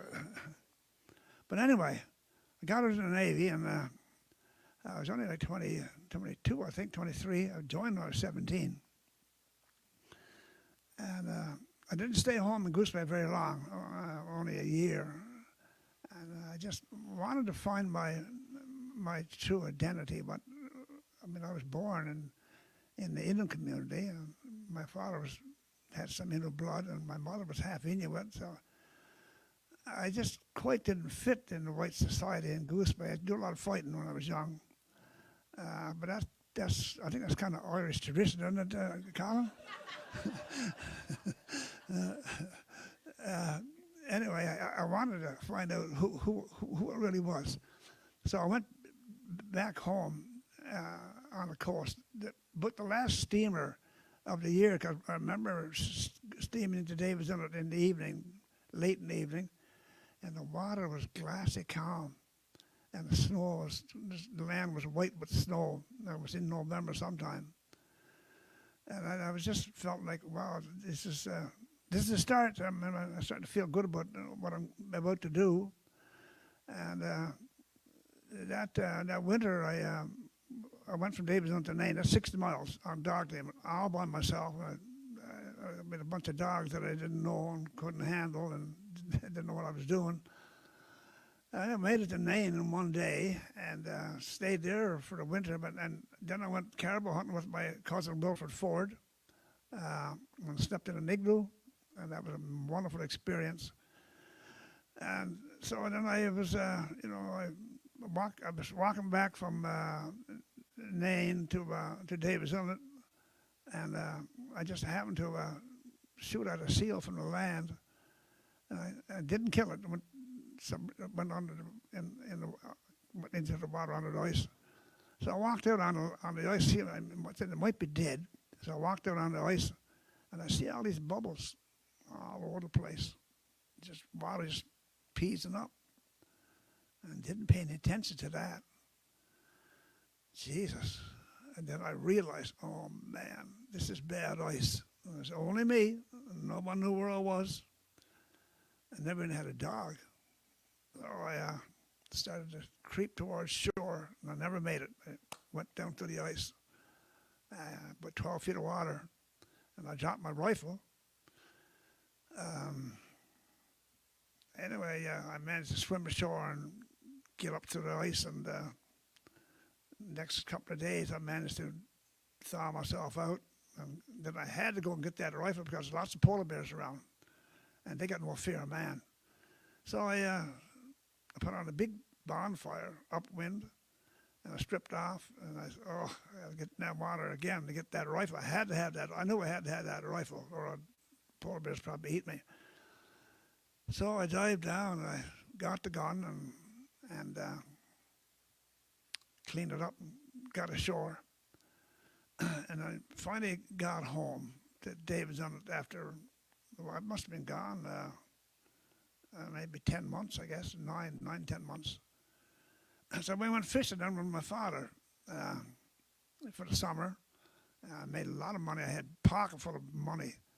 And of course, I was drinking them days. I haven't had drink in almost 50 years, so I had a pocket full of money, and I said, I'm going to, and they used to get beer come on a steamer to Hopedale. There was an agent there that sold beer. I said, I think I'm going to go up there, old man, and get on the party with the Pilgi boys. There's a bunch of young men. They were half Inuit and half white, English again. So I'd never driven a boat to Hopedale. I said, I'll go up for the party. So my father told me, he said, now you go this way and you look for that mark there, that landmark there, that point, and this black rock over there. I said, yeah. I'm going to Hopedale. Get on the booze, right? And guess what? I got lost, and I broke down, and I happened to spend 9 days on an island barren island with nothing to eat. I had one chocolate bar, and one soft drink, a big lighter, and a tomahawk and a shotgun. But it was a 12-gauge shotgun, and I had maybe 6 or 7 12-gauge bullets. I had a full box of cartridges, but I was stupid enough to forget that the bottom half was 16 gauge. I couldn't use them, right? So I was stupid enough to see a couple of boats steaming by in the first couple of days I was on that barren island. And I fired those volumes of 3 shots each as a signal, say, SOS signal. I only had 1 or 2 bullets left, and I managed to kill some beachy birds. I guess you all know what beachy birds is. And then I had no bullets left. So I wasn't a northerner either. I didn't consider myself a northerner. I was reared up in Goose Bay. Goose Bay is 150 miles from the ocean, so there's not many sails up there. Yeah. So I just had to learn, and I guess Suzanne says you had blood memories. So you just naturally knew what to do, and somehow or other I think I did, because I would eat a lot of berries, and then I found a bean tin in the beach, so I used to pick mussels and boil them up and eat them, throw away the liquor, juice. But one day, I didn't know why I did this, but I drank the liquor from the tin.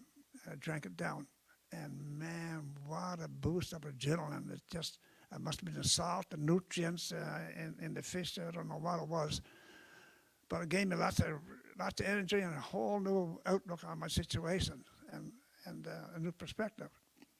Anyway, I had to stay there for 9 days, and we couldn't get off the island. It was windy all the time. It just blew northwest wind, steady, day and night, day and night, day and night. Sunny, beautiful sunny days, but windy. You couldn't move. And my father lived in Old Davidson, no communication, and he couldn't move either. But he did tell me before I left, he said, you could come back here in a week now, and when your pardon's done, and we got work to do. So when the winds finally died down after 8 days, he went over to Davis Inlet. There was a phone over there, but the Indian community of Davis Inlet, and he phoned Hopedale to the Pugie boys, and he said, "You tell us to come on home now. We got to get out to work." And they said, "He's not here. He's not in town." Oh Jesus! And where is he? And just then, there was a Scotsman that flew a plane from Peterhead. He was Bill Smith, and he had landed. He flew a float plane.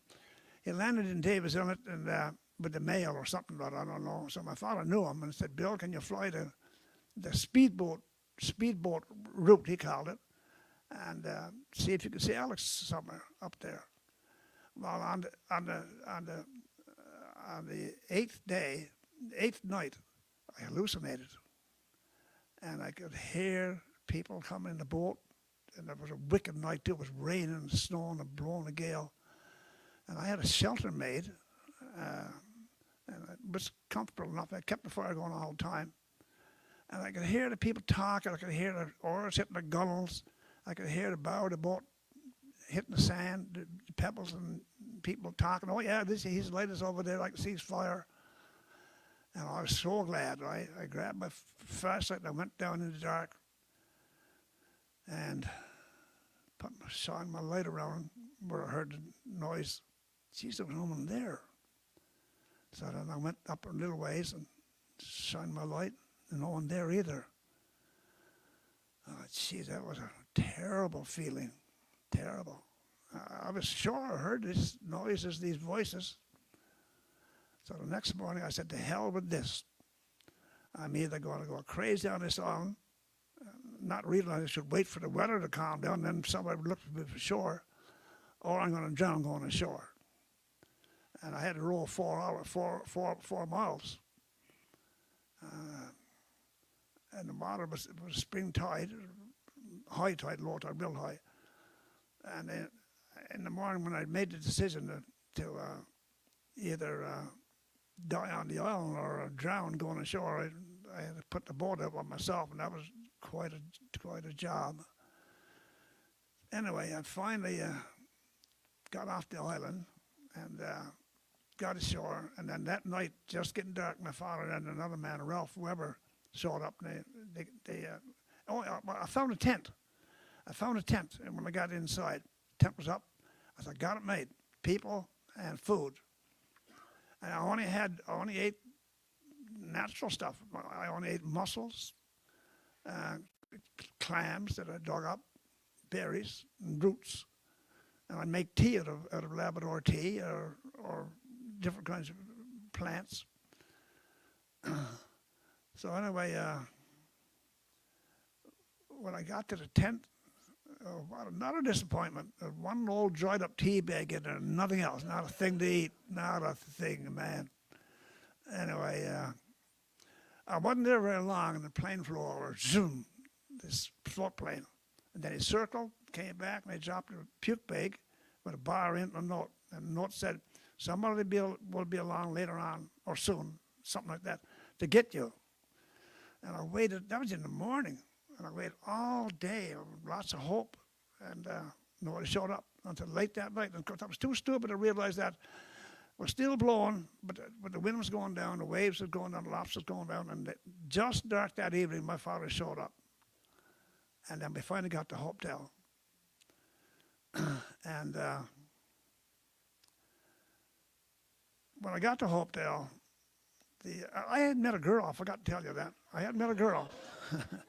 I had met a girl. Oh, the most beautiful. Oh, for sure.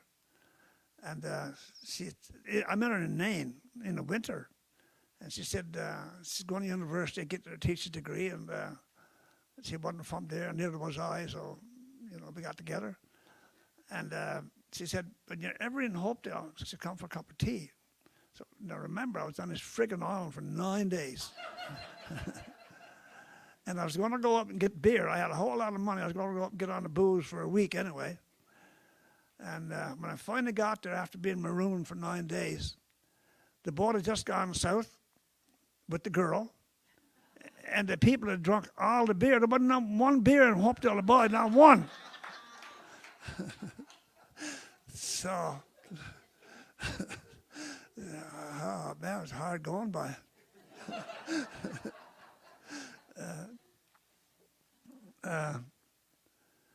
But on that island, I had really had an awakening. How can I say this? I had an experience that was surreal. It really was. Remember, I'd been on an island for 9 days, and I was ashore then in Hopedale for a couple of days. And the noise, there was no cars, but there was still four-wheelers and people talking, and there were electric lights, and there was dogs barking, and all kinds of noises that I wasn't used to. So I just, in the evening, I was taking a walk to get away from everything. And it was foggy, and northeast wind, cold. And I was just walking on the back of the village where there was nobody handy anyway. And I could hear somebody crying. I was a girl, a small Inuit girl, maybe 10 years old, sitting on a rock. And she wasn't dressed the way that people were with modern clothes on, jeans and coat and all that. She had on a caribou top with the hair inward, and sealskin pants with the hair inward, and nothing on her feet. And she's sitting on a rock, she's crying. And I walked up to her and I said, I asked her if I could help. And she never spoke. And I remember touching her face because she was crying, and the hair was down in her face, and I just smoothed the hair away from her eyes. And And I knelt beside her and tried to talk to her, and she wouldn't acknowledge me. She just looked straight ahead. And so I didn't know what to do. So I had a pocket full of candy, so hard candy, rock candy. So I just took some out and put it on the rock beside her. She didn't even look at it, but she did smile. I remember that. And she had the most beautiful white teeth. And not like the modern Inuit, they were eating candy and drinking pop, and their teeth were rotten. This girl had pure, perfect white teeth. So I was trying to do something with her, or trying about her. So I don't know. I better go and look for somebody to help me out. I wasn't gone long. It was fog, real fog. I didn't go very far, and I ran into an old woman. She was picking up dry willows for a cook fire. And I said, "Can you come with me? Can you help me?" And she saw me. She said, "I know you." Aye. She said, "I know you." She said, "I know your mom from Mukok, and we forcibly resettled to more southern communities." So right away she took to me. She knew who I was. And so we went back. I bet you any money I wasn't gone no more than 3 minutes from that rock. And when the girl was sitting on. And when I got back there, she was gone. There was no one around at all. And then, when you could hear the husky dogs in the back, it was kind of eerie. It was foggy, cold. And the husky dogs would howl like a wolf. And it just make the hair stand up on your arms and your back of your neck. The old woman said, "I don't know." She said, "I don't believe she's from here." "Not from here, I suppose," she said. And I had to give that a lot of thought. I sat on the rock, and the woman just left. And I sat on the rock and said, "What the hell happened here? I don't understand this." Couldn't figure it out. The little girl disappeared just like that almost. A couple of minutes, she was gone, completely gone. And she wouldn't speak to me, wouldn't acknowledge me. Just the way she was dressed. All these things, her teeth, all these things had me wondering what the hell was going on here. And I think it was an apparition. She wasn't really a real person, I don't think. I'm going to read that now, Suzanne. I got to change my glasses. I've been instructed to change my glasses. Winston Fergus, I think.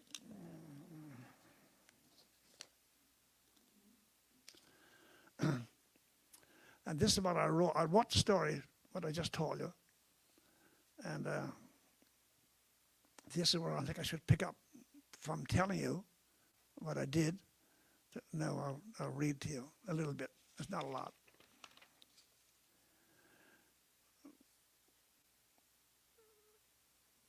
I just said, was she an apparition?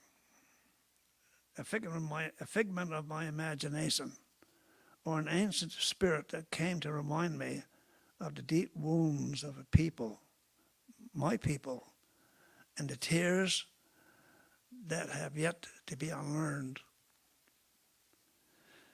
In that moment, I vowed never to forget the history of my Inuit ancestors, nor not only their natural challenges, but the most recent upheavals of their long perfected lifestyles. I pledged to remember my Inuit kin's distinct strength of character and ancient independence. I promise to acknowledge that I am also made of a rugged will and an adventurous spirit from men who crossed the wide waters and embraced these frozen lands. My own distinct identity arose from a people of unlikely blends, creating a uniqueness to call my own, my people's own.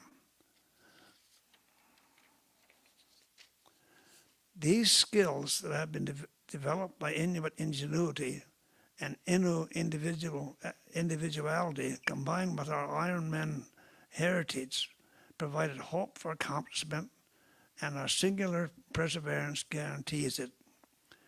These attributes define us as a people, as our mixed blood identity is uniquely secure in our ancient hearts, just as breathing is a normal function of daily living.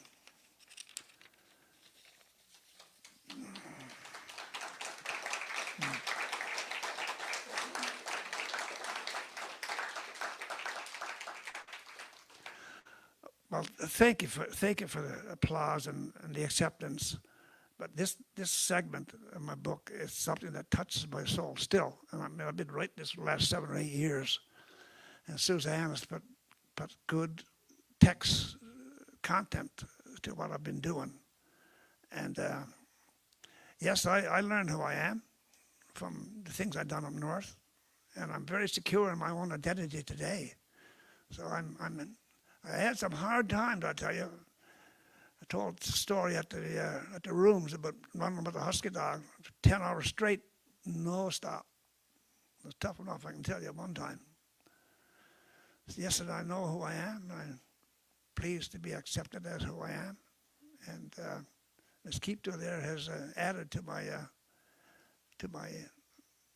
personality, I think, and my strength of character. And thank you for that.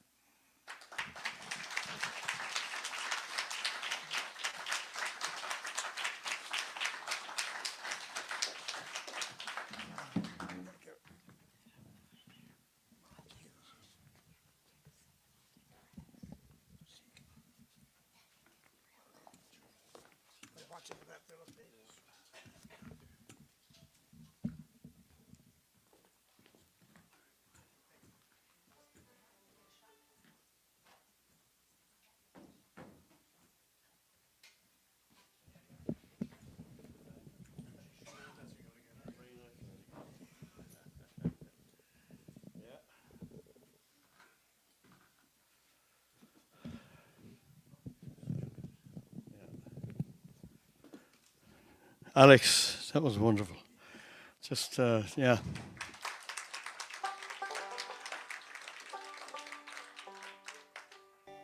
I'm going to buy that book as soon as it comes out. This next song comes from the Great Northern Peninsula, from a place called Daniels Harbour. And if you don't know where Daniels Harbour is, you drive out the highway about 6-7 hours, make a right turn at Deer Lake, just before you get to Deer Lake, and go down the Great Northern Peninsula. And ways down there, you come to a place called Daniels Harbour. Apparently, this is a true story. I was told this from people in Daniels Harbour. There was a boat called the Jubilee that sailed into Daniels Harbour one time, and it had a load of freight to get off the boat. And it was going to take them 3 days to do this offloading of the freight. So they went at it and worked hard at it. And somebody had the bright idea, which was probably a good idea at the time, to drink some blueberry wine while they were loading the freight.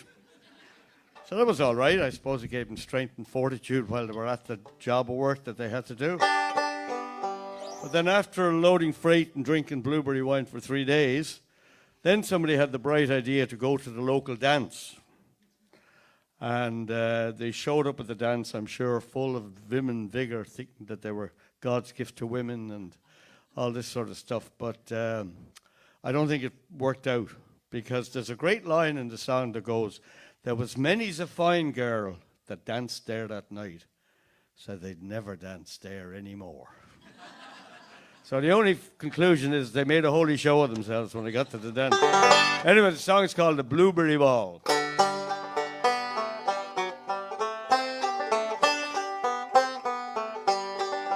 On the 10th of September, as you all may remember, I'll sing you a short line or two.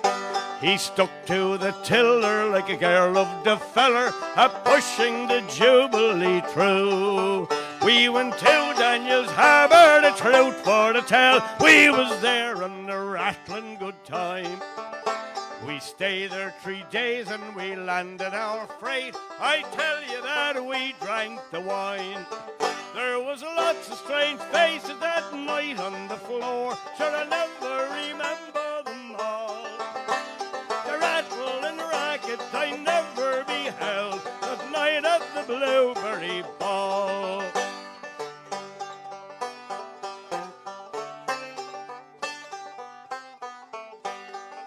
There was old Mrs. Biggin to pour out the wine, some house there to carry it round. Bill Decker was there collecting the money, Will Keogh to pass the grub round. We started a dance around 8:30. We never gave off until 4. But there was many's a fine girl danced there that night, said they'd never dance there anymore. There was lots of strange faces that night on the floor, sure I never remember them all. Such a rattle and racket I never beheld that night at the Blueberry Ball.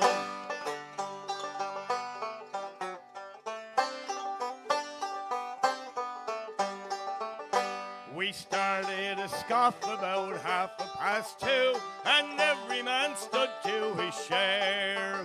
We danced till broad daylight and then went on board, and the shermen went out to their gear.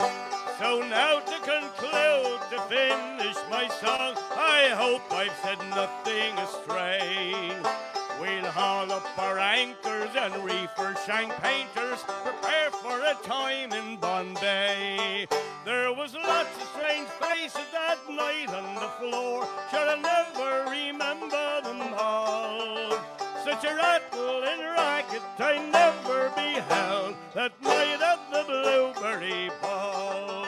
Such a rattle and racket I never beheld that night at the Blueberry Ball.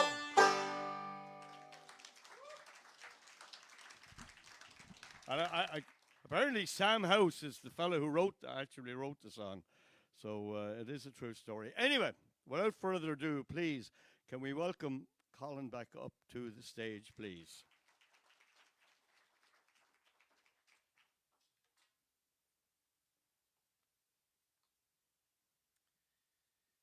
Wow, follow all that.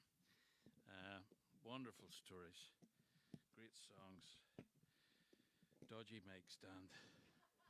What's going on? That'll do.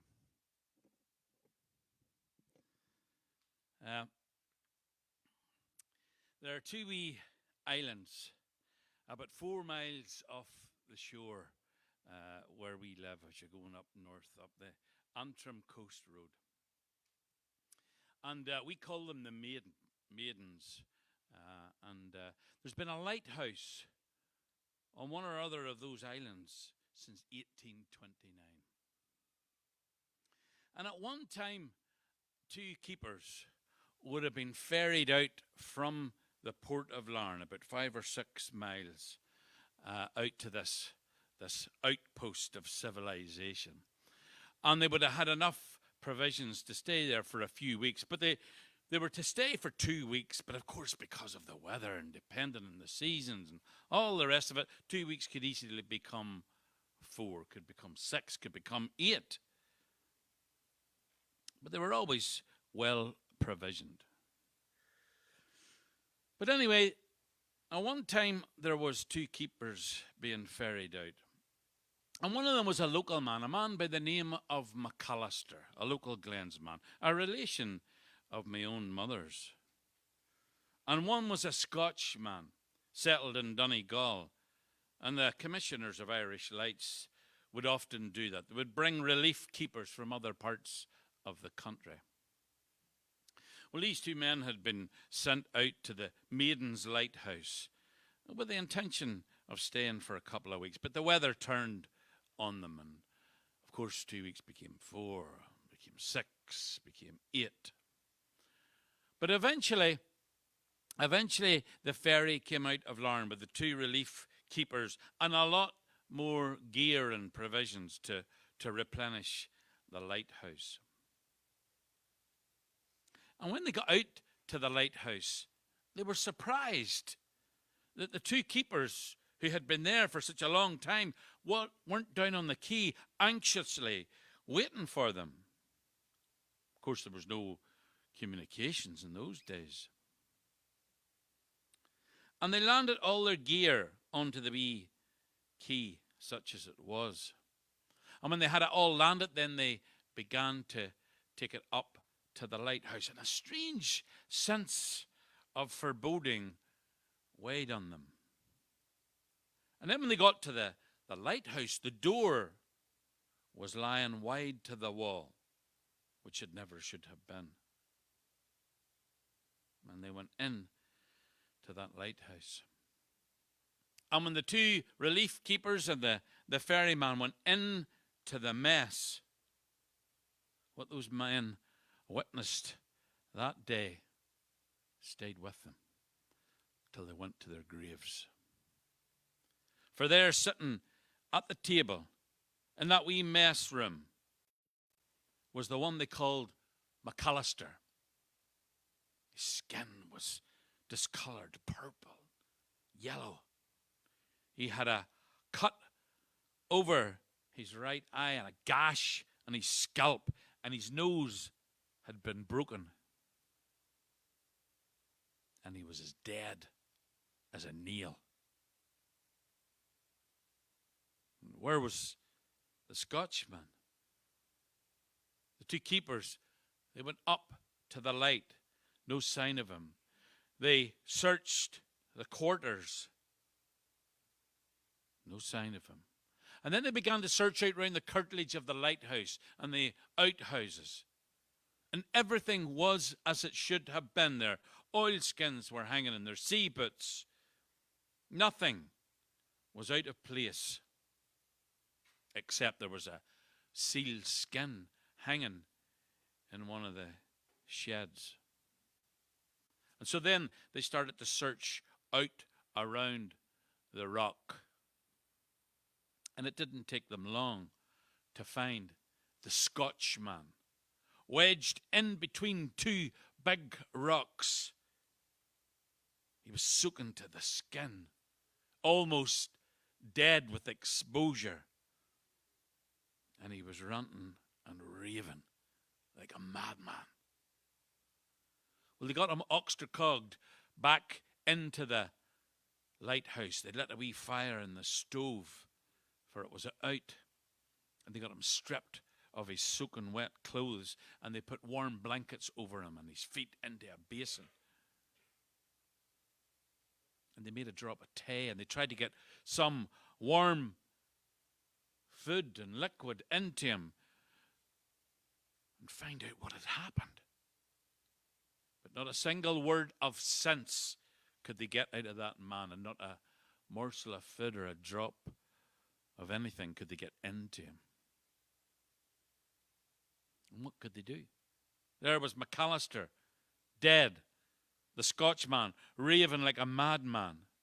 They couldn't leave the lighthouse unattended, so they loaded up the ferry boat with the two keepers, one dead, and all their gear, and that sealskin. And that ferryman had to take them back to Larne. What a trip that must have been on his own. And when he got back to Larne, the Royal Irish Constabulary District Inspector was informed. And he sent a telegram to the Commissioners of Irish Lights in Dublin. And they sent a man up to investigate the incident. Well, of course, there only was one or two witnesses. There was the ferryman and the two other lighthouse keepers, but there was only one witness to what had occurred on that rock out in the middle of the Irish Sea. And so he went to the hospital where the Scotchman was, and he interviewed him. And by now, the Scotchman was saying even more, talking even more, but he made less sense. And eventually, the Scotchman asked that a priest be summoned, for he had the fear of death upon him. And he wanted to make his last confession. But before the priest arrived, he died. And so the commissioner's man O'Donoghue, he had to make his report. And he wrote that it seemed the two lighthouse keepers had been involved in some sort of violent altercation given the injuries sustained by McAllister. And he suspected that this altercation had arisen out of some sort of drunkenness, there being found a half jar of poteen on the Scotchman's bunk. And other than that, the two main witnesses being deceased, no other evidence could be brought to bear on the matter, and that it should be discreetly written off and the relatives informed. And so that's what happened. And that would have been the end of that story and the end of that affair.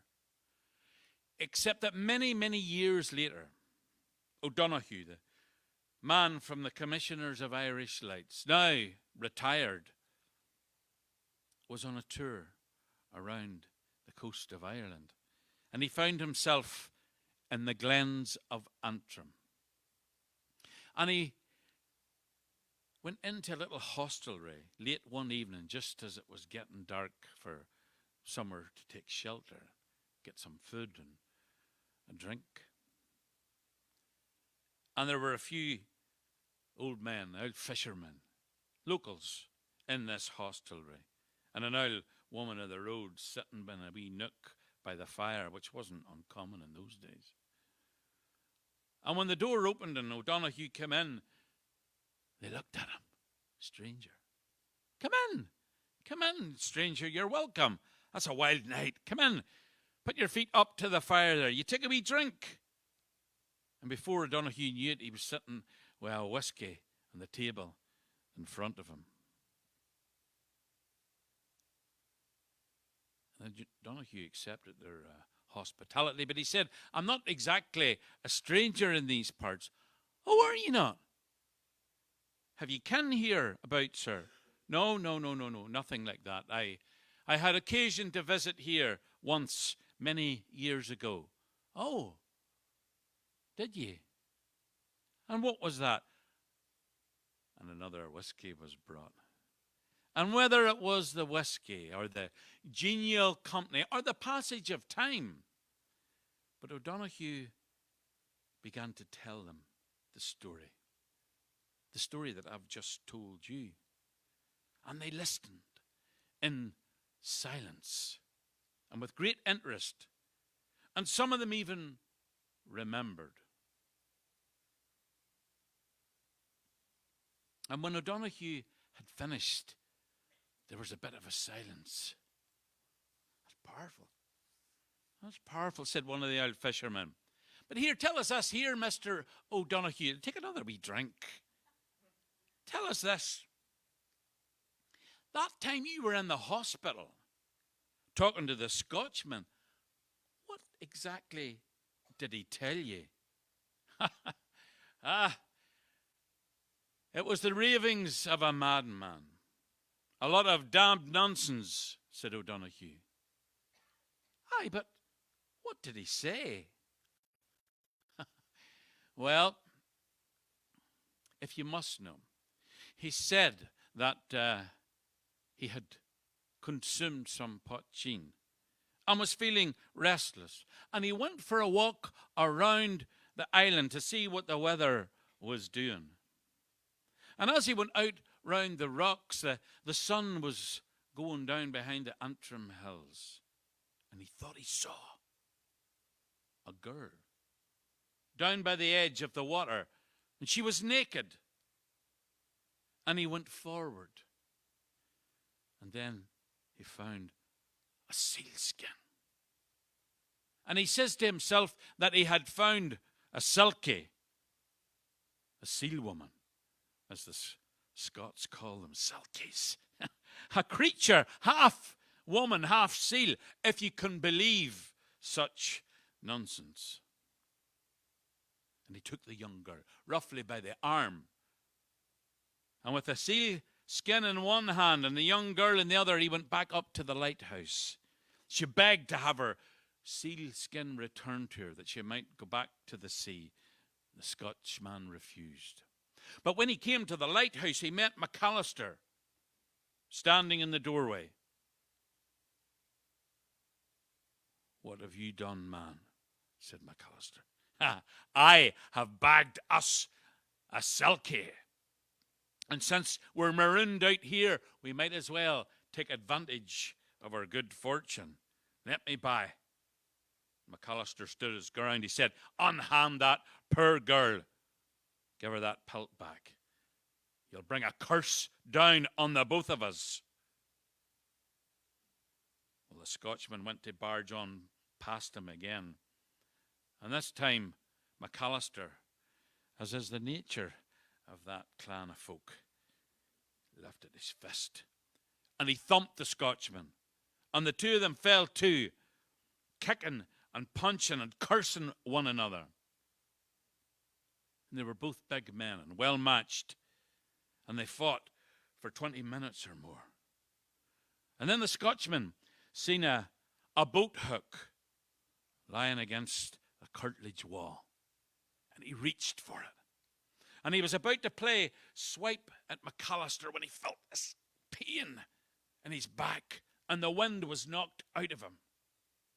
And he turned to see the young girl, naked as she was. She had lifted a rock off the wall and brought it down between his shoulder blades. And with that boat hook, he swung round and he caught her in the face and took the eye clean out of its socket. Well, the two men fought to a standstill. And McAllister staggered back into the mess. He slumped down in the chair where presumably he died sometime during the night. The next morning, the Scotchman awoke lying on his bunk, the potsheen lying beside him. And he wondered to himself, had it been a nightmare? And then he went out to the mess. And when he saw McAllister sitting there, dead, he realized it had been no dream. And he ran from that lighthouse, begging forgiveness, intending to take his own life. And as he went down into the water, he was surrounded by these huge grey seals, wailing and weeping, a sound like he had never heard in his life before, and it terrified him. And he withdrew, and he wedged himself down between those two rocks where the relief crew found him the next day. And more than that, gentlemen, said O'Donoghue, I cannot tell you, except that it was the ravings of a madman.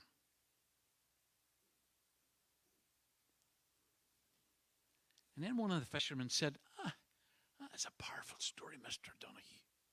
But tell us this here. The sealskin, where did that come from? It could have come from a dead seal washed up on the rock. O'Donoghue said, maybe the Scotsman killed the seal and skinned it. Who knows? It had no bearing on the case whatsoever. And then for the first time, the old woman sitting in the nook by the fire spoke. She said, I beg to differ, Mr. O'Donoghue. I say it had every bearing on the case. And O'Donoghue wasn't a man that was used to being challenged. And he glanced over into the shadows and he said, is that right? Well, perhaps, madam, you could enlighten us. I say, she said, that if that seal pelt could be found, that the Silkie, to whom it belonged, might come forward. Well, this was too much for O'Donoghue. Nonsense, he said. Utter nonsense. And then the old woman leaned forward into the firelight. And as she did, her shawl drew back to reveal a hideous scar and an empty eye socket. Find the sealskin, she said, and it will be claimed. And whether O'Donoghue helped that old woman of the roads to find that sealskin, I couldn't tell you. But let us hope that he did. Thank you.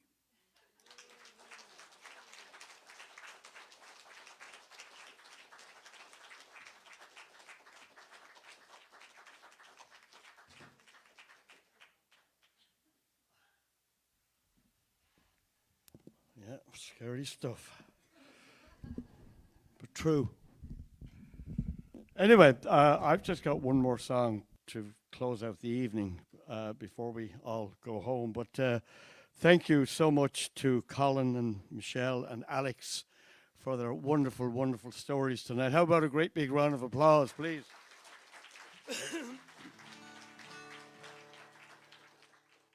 And of course, to all of the people involved, John, thank you, Gracie, thank you so much for your great work, and to the Storytelling Festival. This is the last evening? Oh, there's another event tomorrow. Were you going to say anything after me, by the way? No? Okay, good. There's another event tomorrow, so, hang tight for that. But in the meantime, and also a very, very, I do festivals everywhere, all over the world, and one thing I always want to acknowledge are the volunteers. Because, yeah, the volunteers at every festival I've ever been are wonderful people, and they work tirelessly to make it happen. And without the volunteers, it wouldn't happen. I'm going to finish. This is, to me, a kind of a story of Newfoundland in a way, Newfoundland and Labrador in a way. It's I work with a fellow by the name of Jim Payne, and Jim is from Notre Dame Bay, and a great songwriter, a great fellow to travel with, and we just got back from Celtic Colours over in Cape Breton, and had a grand time. But Jim writes about the province very eloquently. As he said, he writes about the good, the bad, and the ugly of it all. So it's. But this song I latched onto because not being from here, it was a little over 500 years ago now when people from Europe settled here, and in fact some of them even jumped ship to come ashore. Rufus Ginchard's folks being some of them. But they jumped shore and they hid, and the boats went back and they stayed. But no sooner were they here than they got on the move again. They were on the go, whether they were going fishing or taking salt fish over to the Mediterranean, down to South America. And then they were into the war. They were enlisted in the war, and some went willingly, some not so willingly. And then they were heading down to the Boston States, down along the eastern seaboard again, some willingly, some not so willingly. And then they were being resettled from their communities all over, both in Labrador and in Newfoundland, some willingly and not so willingly. So Jim took that idea, and I always found it interesting. There's 5 verses in the song, so it sort of spans kind of 500 years that the settlers from Europe have been here. And anyway, he called the song "I Watched Them Go." I watched them go from the days when they jumped ship to hide on the shores, or pressed into service to fight in the wars. A lot of them left to return nevermore. For glory and gold, why watch them go?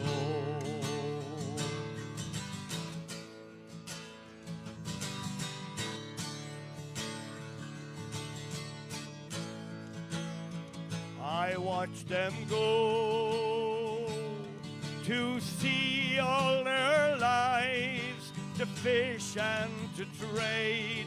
We worried and waited, were sometimes afraid, but there's only one way that a dollar is made,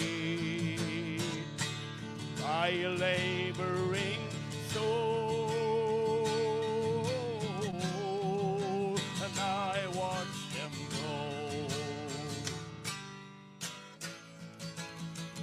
I watched them go to the shores of New England, their fortunes to try. Their fishing boats left in the beach high and dry. They all say they'd like to move back by and by. They won't do it, I know, for I watch them go.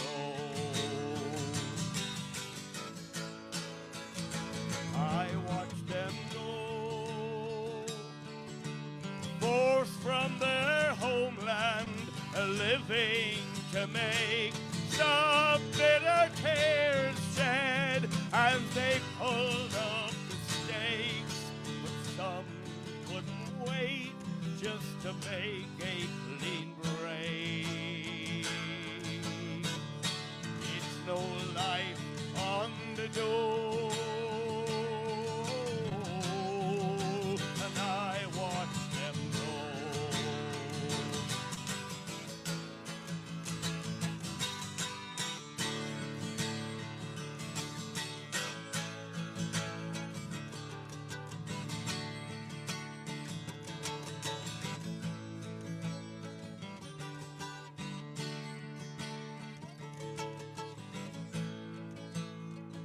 I watch them go.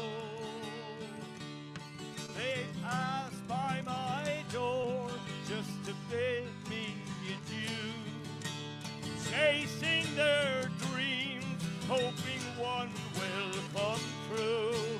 And I wish them well in whatever they do. Bless their wandering souls, and I watch them go. Bless their wandering souls, and I watch them go. And I watch them go.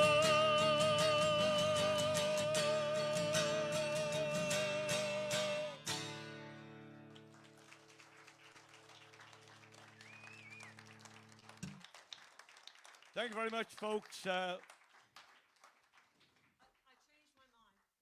It's a woman's prerogative to change her mind, I believe. So thank you very much, Fergus. Thank you. Fergus always does such a wonderful job of hosting. So another round of hand for Fergus. So this concludes our evening events, but tomorrow we do have our legacy walk at Cupid's. And that is at, where's Janine? What time, Janine? 3 o'clock. Thank you, Catherine. 3 o'clock, starting at the Cupid's Legacy Centre, and we have some fantastic tellers. That will be the last event of our festival. So thank you to everybody who's made this such a wonderful festival, and to all our wonderful tellers tonight, especially those who came from very far to be with us, and those from near. It's been a magical night. Thank you so much. Safe home. God bless. Good night, Facebook people. Thank you for joining in.